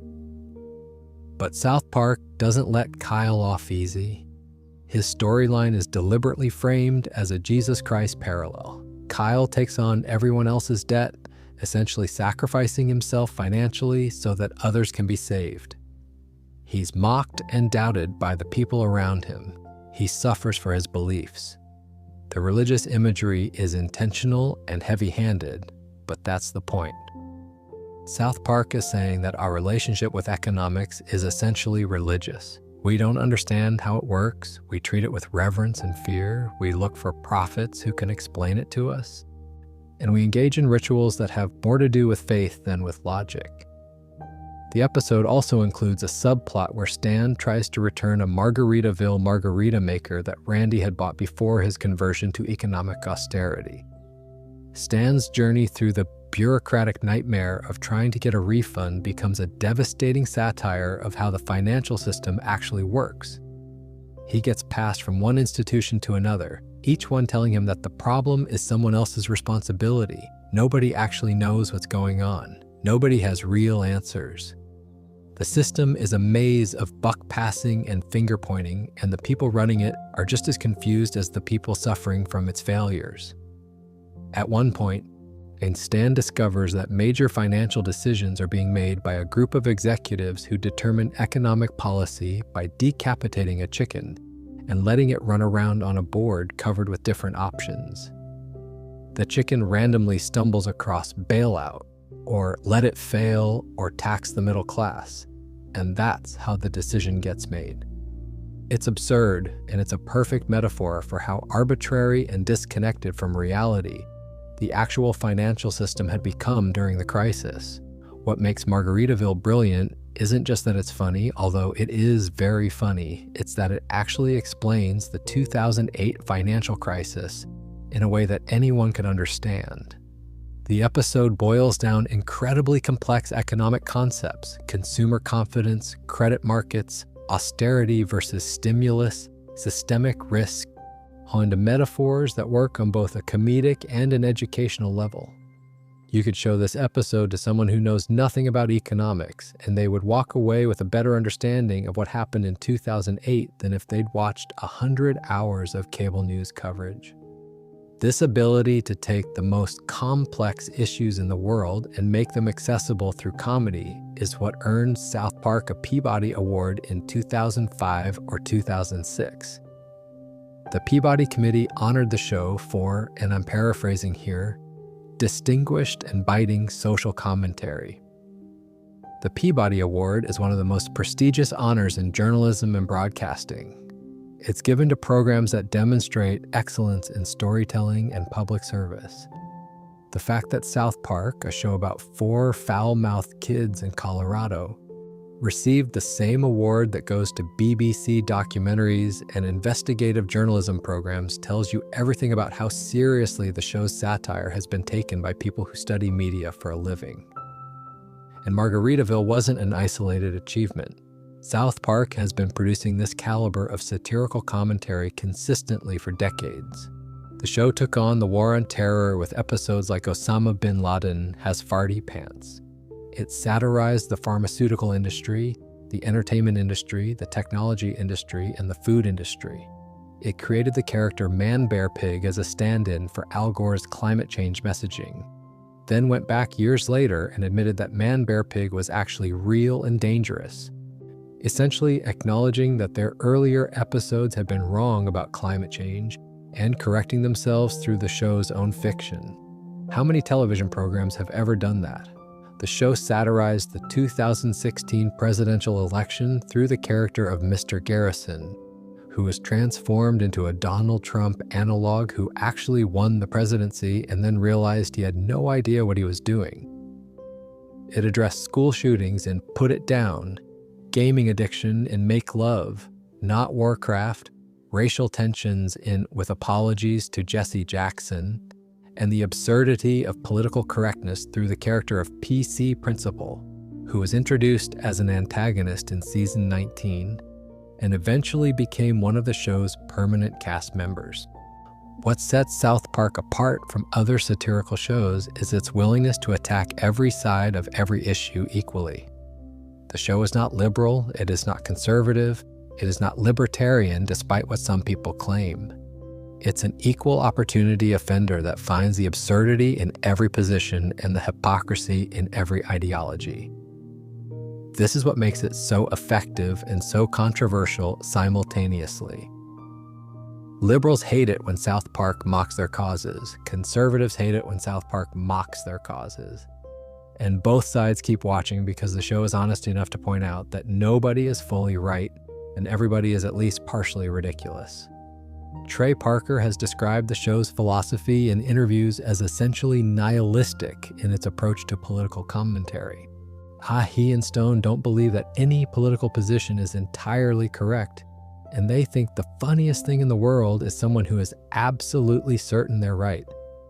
The people who get made fun of the hardest on South Park aren't the ones with bad ideas, they're the ones who are the most self-righteous about their ideas, regardless of what those ideas actually are. This approach has made South Park one of the most enduring and relevant shows on television.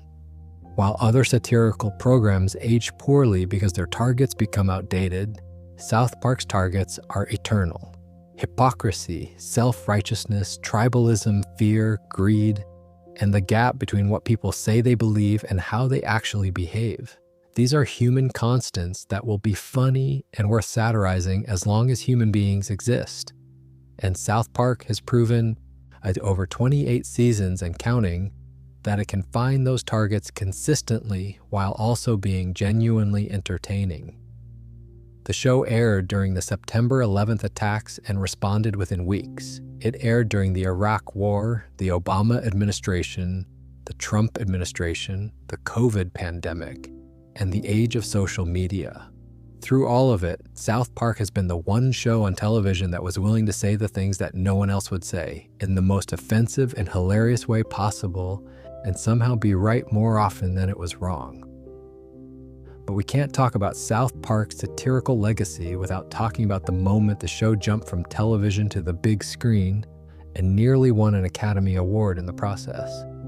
Because the story of South Park, bigger, longer and uncut, is one of the wildest chapters in the show's history, and it produced one of the most brilliantly subversive musical numbers ever written for a major motion picture.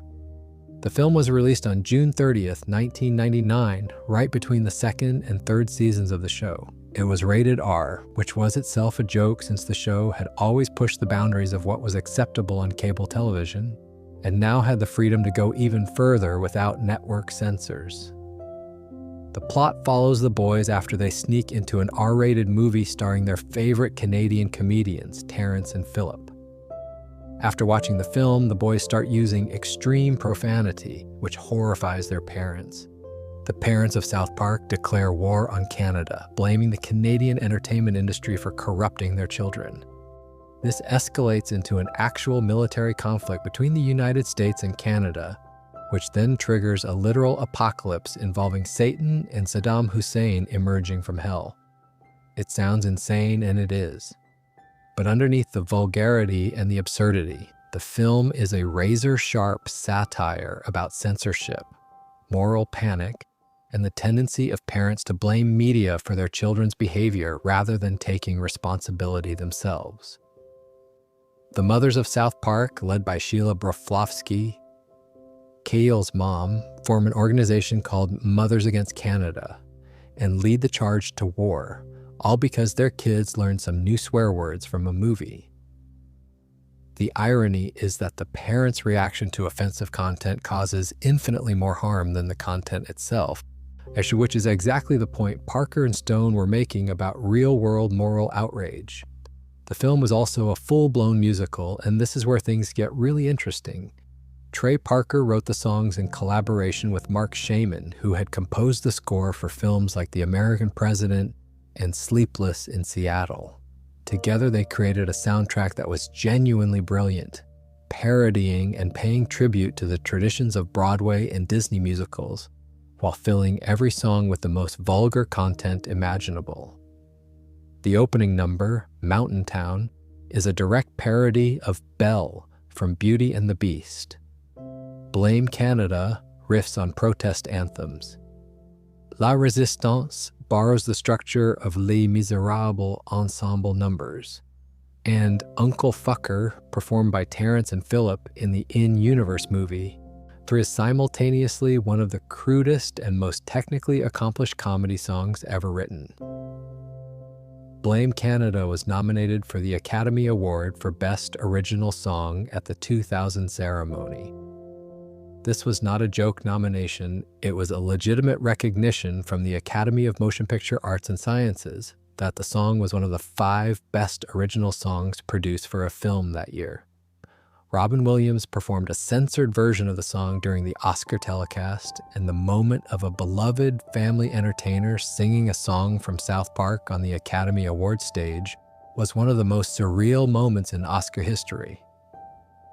The Academy audience, dressed in tuxedos and gowns, some of them visibly uncomfortable, watching Robin Williams belt out a song from a movie where animated children curse constantly, and Satan has a romantic relationship with Saddam Hussein. It was the kind of cultural collision that only South Park could produce. The film ultimately lost the award to Phil Collins' You'll Be in My Heart from Tarzan. Parker and Stone have joked in interviews about their disappointment, and they actually attended the ceremony dressed in the same dresses that Jennifer Lopez and Gwyneth Paltrow had worn to previous award shows, arriving on LSD, which they've openly admitted. The whole experience was peak Parker and Stone, treating one of the most prestigious events in entertainment with the exact same irreverence they brought to everything else. The theatrical film grossed approximately $83 million worldwide against a budget of $21 million, making it a significant financial success. More importantly, it demonstrated that South Park could sustain a feature-length narrative, that Parker's musical talents were genuinely Oscar caliber, and that the show's audience was willing to follow the characters into a completely different format. The film remains one of the highest-rated animated movies on Rotten Tomatoes and is frequently cited as one of the best films based on a television series. Now, while we're talking about South Park pushing boundaries, there's one episode from the golden era that we haven't mentioned yet, and it holds a record that will probably never be broken in television history. It Hits the Fan is the first episode of South Park's 5th season, an airing on June 20th, 2001. The central gag of the episode is simple. A popular network drama on television decides to use the word shit uncensored for the first time, and the event becomes a national phenomenon. Everyone in South Park starts using the word constantly, treating it like some kind of liberation. The episode itself contains 162 uncensored uses of the word shit across its 22-minute runtime. There's literally a counter in the corner of the screen that ticks up every time the word is spoken. That's not a typo, 162 times in a single episode. The show even ran a crawl along the bottom of the screen, keeping an official count for viewers. It was a stunt, absolutely, but it was a stunt with a point. The episode was satirizing the way television networks treated the loosening of content restrictions as a major event, how audiences became desensitized to provocative content through repetition, and how the excitement around breaking a taboo immediately disappears once the taboo is gone. By the end of the episode, everyone in South Park is bored of the word because it's lost all its power through overuse. The curse has literally become cursed, unleashing a plague of pestilence upon the town because the word was being used so irresponsibly. It's a surprisingly thoughtful meditation on the nature of taboo language disguised as the most juvenile stunt imaginable. The episode holds a somewhat divisive reputation among fans, but its place in television history is secure simply because no other program has ever attempted anything remotely similar. 162 uncensored instances of a single profanity in a primetime broadcast. South Park didn't just push that envelope, it shredded it, set it on fire, and then counted how many times it said a bad word while the ashes were still floating in the air. And then there's Woodland Critter Christmas from Season 8, which aired as the 14th and final episode of the season in December 2004. This one holds a special place in South Park history because it's arguably the most disturbing thing the show has ever produced, and it was designed to air as a Christmas special. The episode is narrated in the style of a Dr. Seuss holiday story with rhyming couplets and a warm, but friendly narrator guiding us through a tale about adorable woodland creatures preparing for Christmas. Stan encounters a group of these creatures in the forest, including a cute little bear, a rabbit, a squirrel, and other animals that look like they belong on a greeting card. They tell Stan that their friend, a porcupine, is pregnant and about to give birth to the woodland critter Christmas savior. They need Stan's help to protect the mother from a mountain lion that keeps trying to kill her. Stan, being a good kid, agrees to help. He kills the mountain lion. The woodland creatures celebrate. And then the episode takes one of the darkest turns in the history of children-adjacent entertainment. It's revealed that the woodland critters are actually Satanists. The baby they're trying to bring into the world is the Antichrist. The mountain lion was trying to kill the porcupine to prevent the birth of Satan's son. And Stan just eliminated the only thing standing between the world and a demonic apocalypse.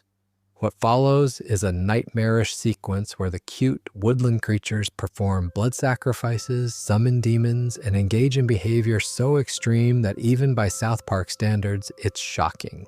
The juxtaposition between the Dr. Seuss narration style, the adorable character designs, and the absolutely horrific content is what makes the episode so memorable. It's like if a Hallmark Christmas special was secretly directed by a horror filmmaker. The narrator keeps describing everything in cheerful, rhyming verse, while the most terrible things imaginable are happening on screen. The episode is eventually revealed to be a story that Cartman is writing for a school assignment, which explains why it's so twisted, but doesn't make the actual content any less disturbing. Woodland Critter Christmas has become a cult favorite among fans who appreciate its commitment to subverting every expectation of what a holiday episode should be. It's the kind of episode that people dare their friends to watch, knowing that the cute woodland animals in the opening minutes will lull them into a false sense of security before the satanic blood rituals begin. The woodland critters have reappeared in several subsequent episodes, including the Imagination Land trilogy, where they show up on the evil side of Imagination Land as some of the most dangerous villains in the entire imagination. Their cheerful smiles and tiny paws make them somehow more menacing than the actual horror movie monsters standing beside them. While we're deep in South Park lore, we should talk about something that casual viewers might not even notice, but that obsessive fans have tracked for decades: the death of Kenny McCormick. In the early seasons of South Park, Kenny died in virtually every episode. It was one of the show's signature running gags. Kenny would be killed in some absurd, violent, often elaborate way. Stan or Kyle would deliver the line, "Oh my God, they killed Kenny," followed by, "You bastards!" And then the next episode, Kenny would be back with no explanation. The show never addressed how or why Kenny kept coming back from the dead. It was just accepted as part of the show's reality. But over time, the writers developed an actual mythology around Kenny's deaths. In the season 14 episodes focusing on the superhero alter egos of the South Park kids, it was revealed that Kenny's superhero identity is Mysterian. And Mysterian's power is that he can't die. When Kenny is killed, he wakes up the next morning in his bed, alive and healthy, with his mother's voice saying, "Oh, he's back." He remembers every death. He remembers the pain. But nobody else remembers that he died. His friends, his family, the entire town, they all just go about their lives as if nothing happened. Kenny is the only one who carries the burden of knowing that he dies constantly and that nobody cares enough to even notice. This revelation retroactively transformed what had been a simple comedic gag into something genuinely tragic. Kenny isn't just the funny kid who dies every week.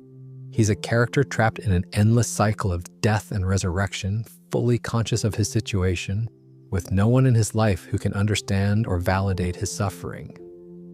The show eventually tied this to the Cthulhu mythology, suggesting that Kenny's parents had been involved in a cult that invoked an elder god, and that Kenny's immortality was a side effect of that ritual. It's one of those South Park storylines that takes something completely silly and somehow turns it into legitimate science fiction mythology. Kenny's deaths also evolved creatively over the years. In the early seasons, the deaths were straightforward. He'd get hit by a bus, crushed by something heavy, or killed in an explosion. But as the show continued, as the writers had to find increasingly creative and elaborate ways to kill the character, which led to some truly inventive demises. In Scott Tenerman Must Die, Kenny laughed himself to death. In the Imagination Land trilogy, he was killed and brought back in the imagination. At one point, the show actually killed Kenny off permanently for an entire season, bringing back Butters as his replacement before eventually returning Kenny to the cast. There's also the matter of the show's theme song, which has its own fascinating history that even dedicated fans might not know about. The South Park theme was composed and performed by Primus, the alternative rock band led by bassist Les Claypool. It's set at 144 beats per minute in 4/4 time. and it features a call and response format between Claypool's vocals and the voices of the boys. What a lot of people don't realize is that the theme song has been significantly reworked multiple times throughout the show's run. The original version, which ran from season 1 through the middle of season 4, featured classic call and response vocals. The boys' vocals were actually re-recorded at a higher pitch during season 3.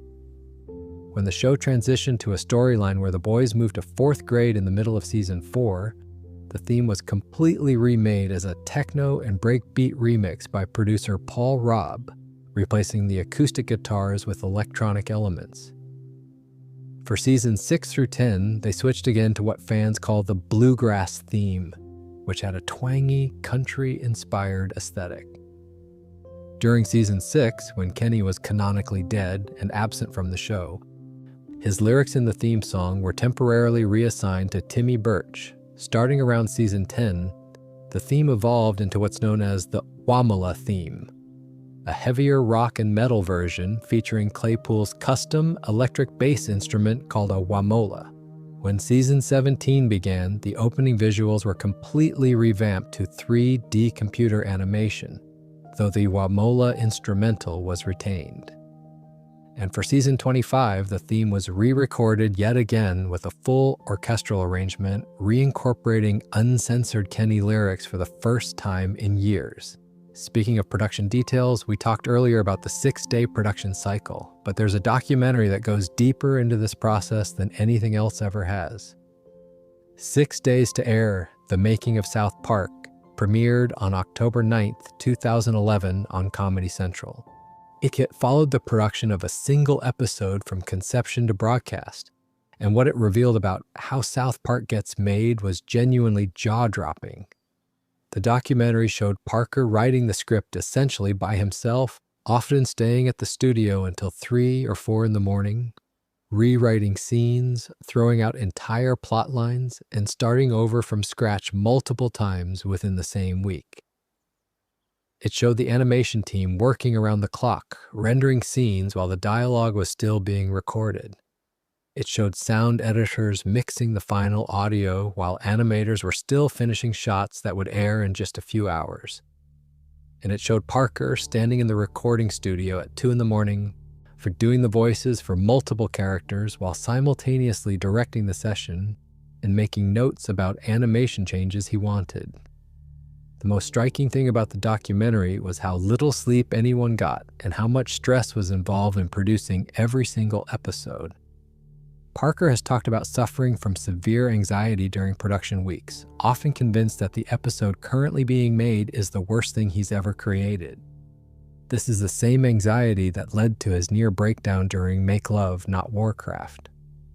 It happens to some degree with almost every episode.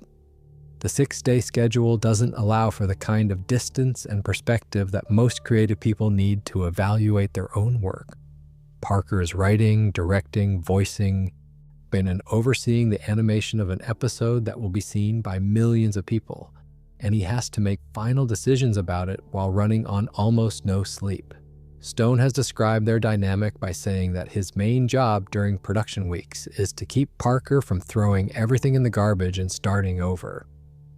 Parker's perfectionism, combined with the time pressure of the 6-day cycle, creates a volatile creative environment where the quality of the work is pushed to its absolute limit.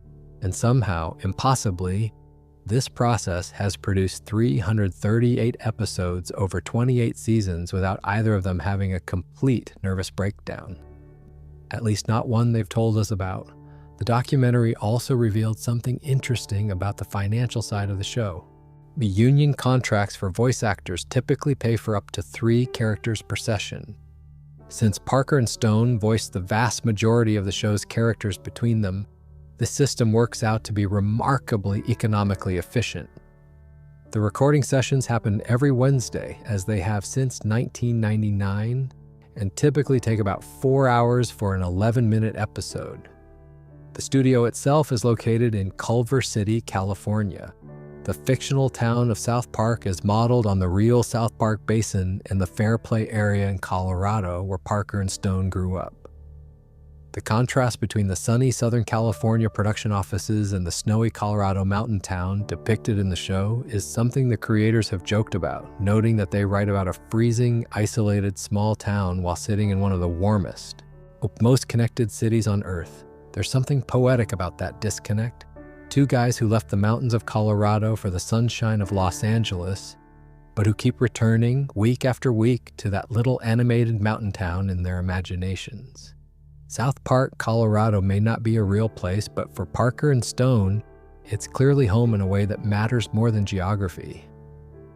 Early episodes had a production budget of approximately $250,000 to $300,000 per episode, with the pilot costing more due to the actual construction paper process.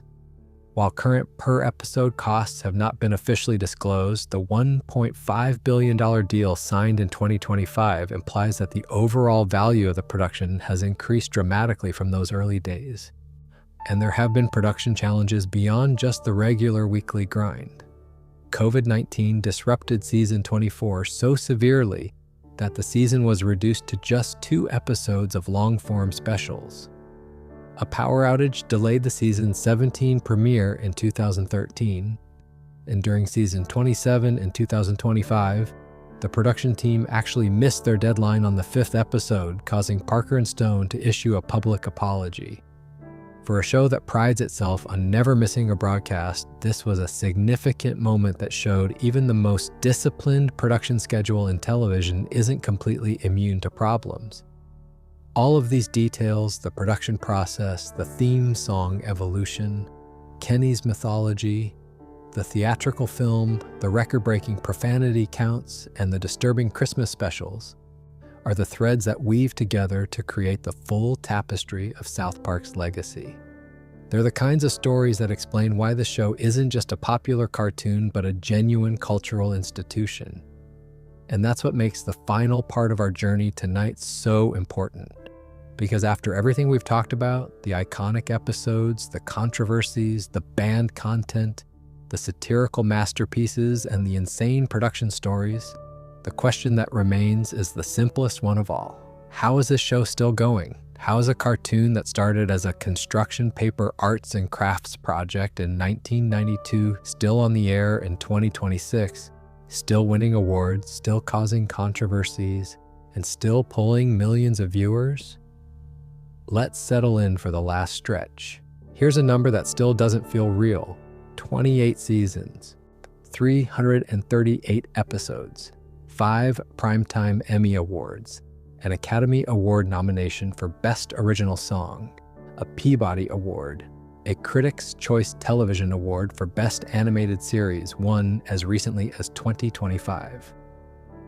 An overall IMDb rating of 8.7 out of 10 based on over 441,000 ratings, and a $1.5 billion deal signed in July 2025 that guarantees the show will continue through at least 2029 or 2030 with approximately 50 new episodes, roughly 10 per year. South Park has been on the air for so long that children who were born after the show premiered have now grown up, had children of their own, and those children are now old enough to watch South Park themselves. 3 generations of viewers have experienced this show during its original run. And somehow, impossibly, the show is still relevant, still controversial, and still pulling audiences in numbers that most new programs would envy. But to understand how South Park has lasted this long, you need to understand how the show has changed over the years.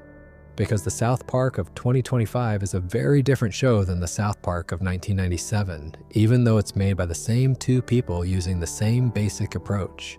The evolution of the series can be roughly divided into several distinct eras, and each era has its own character, its own strengths, and its own challenges. The first era is what fans call the early years, seasons 1 through 3, from 1997 to 2000. This is South Park at its most raw and provocative. The humor is shock-based, the animation is the most visually crude it would ever be, and the show is still figuring out what it wants to say about the world.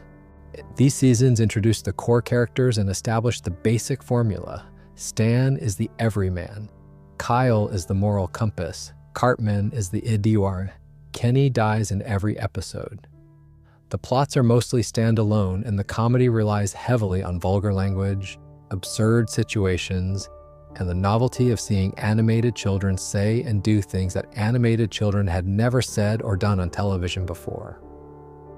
The early seasons have a specific energy that later seasons never quite recaptured. There's a looseness to them, a feeling that anything could happen at any moment because the show hadn't yet established rules for itself. Characters behave inconsistently, plot threads get dropped without resolution. Episodes end in weird, abrupt ways that feel like the writers just ran out of ideas and decided to stop. And there's a charm to that chaos. It feels like two guys making up a show as they go along, which is essentially what Parker and Stone were doing. The second era is the Golden Age, roughly seasons 4 through 11 from 2000 to 2007.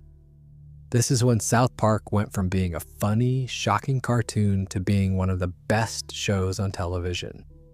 The writing became sharper, the satire became more focused. The characters deepened into genuine, complex personalities rather than just vehicles for crude jokes. This era produced almost every episode we've talked about tonight. Scott Tenerman Must Die, Make Love, Not Warcraft, Imagination Land, Good Times with Weapons, Casa Bonita, Trapped in the Closet, Margaritaville at the tail end. Season 8 holds the highest average IMDb rating of any South Park season at approximately 8.6. And seasons 5 through 11 are generally considered the golden era by fans and critics alike. And there are golden era episodes we haven't even had time to fully explore tonight that deserve their own mention.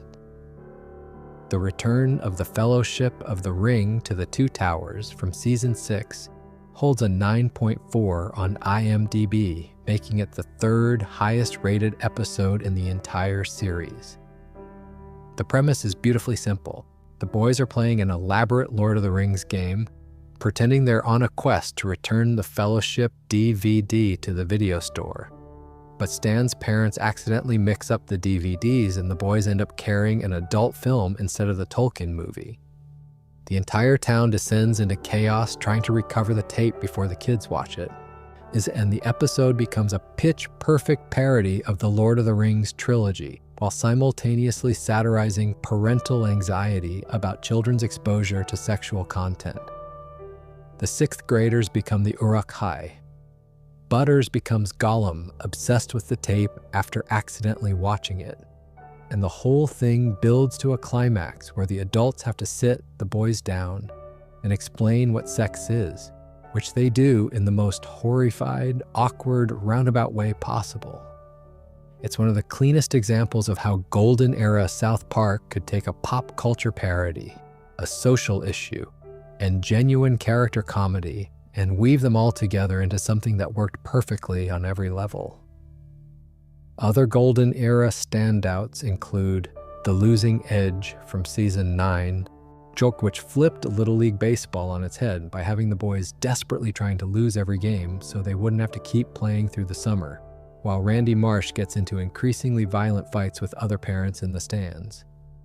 Awesome-o from season 8, where Cartman disguises himself as a Japanese robot to spy on Butters and accidentally ends up pitching movie ideas to Hollywood executives, every single one involving Adam Sandler, is a fan favorite that showcases the show's ability to build comedy through sustained commitment to an absurd premise. And Christian Rock Hard from season 7, where Cartman starts a Christian rock band by taking existing love songs and replacing the romantic lyrics with references to Jesus. It remains one of the show's funniest musical episodes and a devastatingly accurate satire of the contemporary Christian music industry. What changed during this period was Parker and Stone's approach to storytelling. The early seasons treated each episode as a loosely structured excuse to make jokes. The Golden Age episodes were built around actual narratives with rising action, climaxes, and resolutions. Characters made choices that had consequences. Emotional stakes were established and paid off. The comedy was still crude and offensive, but it served a purpose within the story rather than existing for its own sake.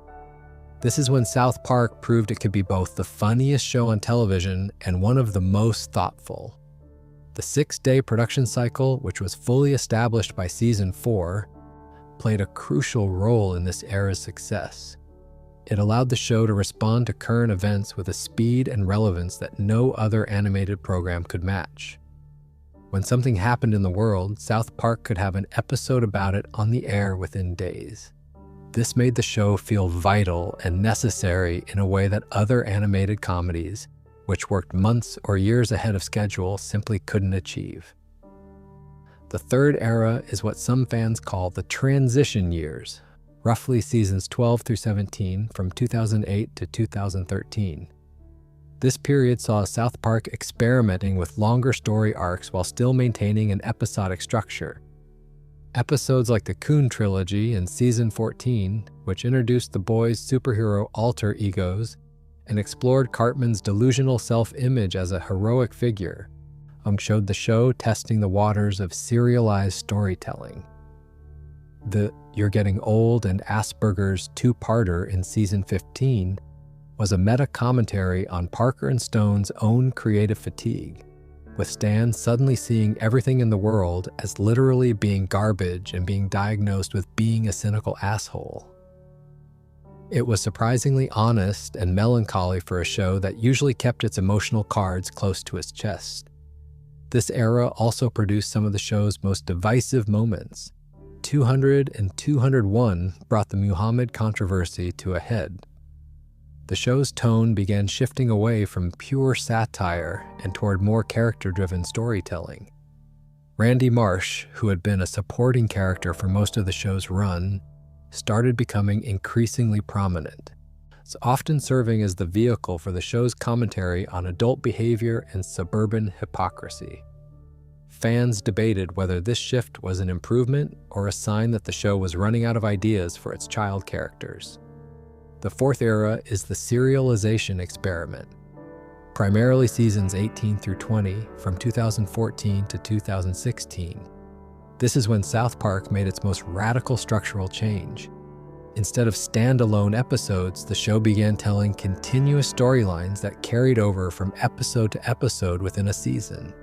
Season 19 introduced PC Principal, a hyper-masculine college bro who becomes the new school principal and enforces political correctness through intimidation and physical violence.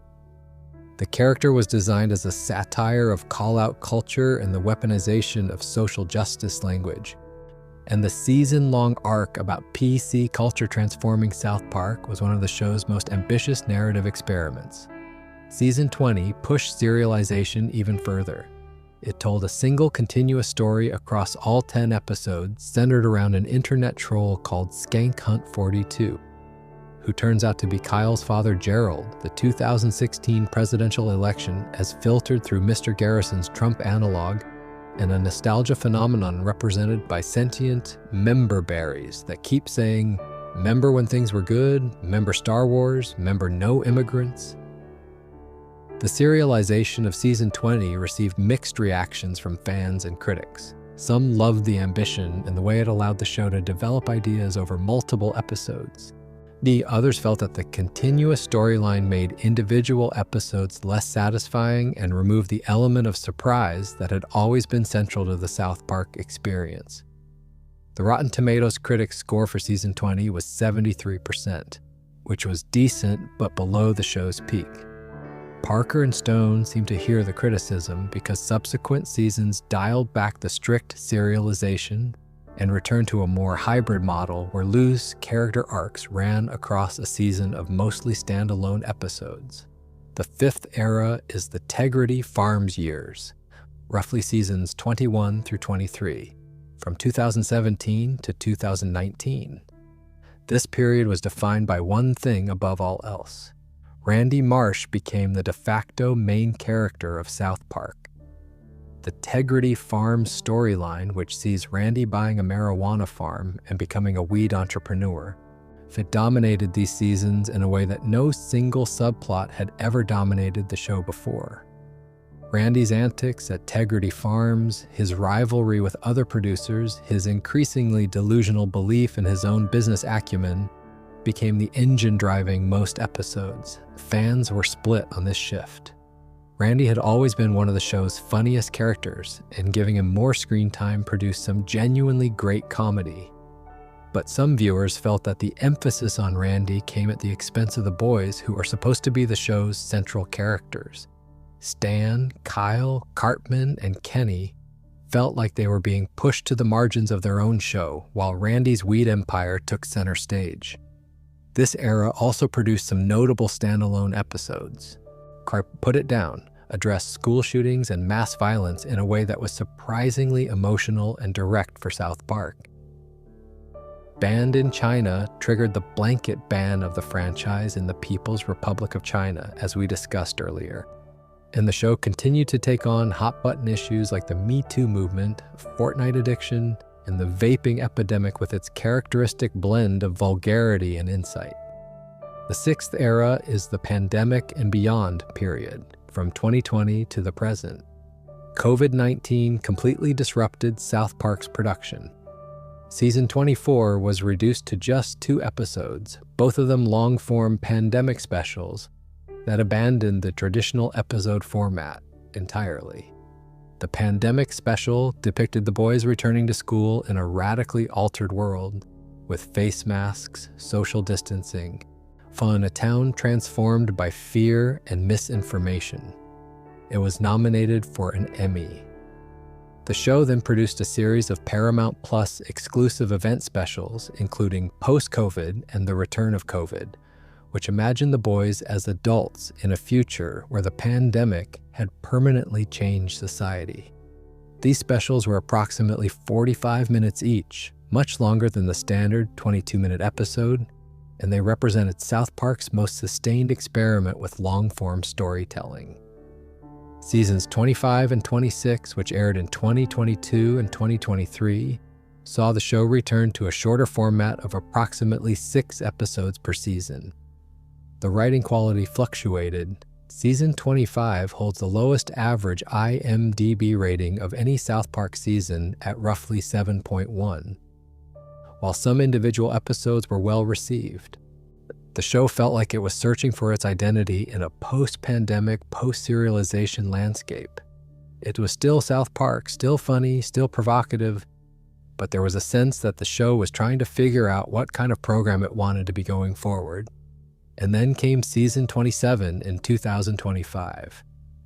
And something remarkable happened. South Park came back with a vengeance. The season 27 premiere, Sermon on the Mount, pulled 5.9 million cross-platform viewers across Comedy Central and Paramount Plus in its first 3 days.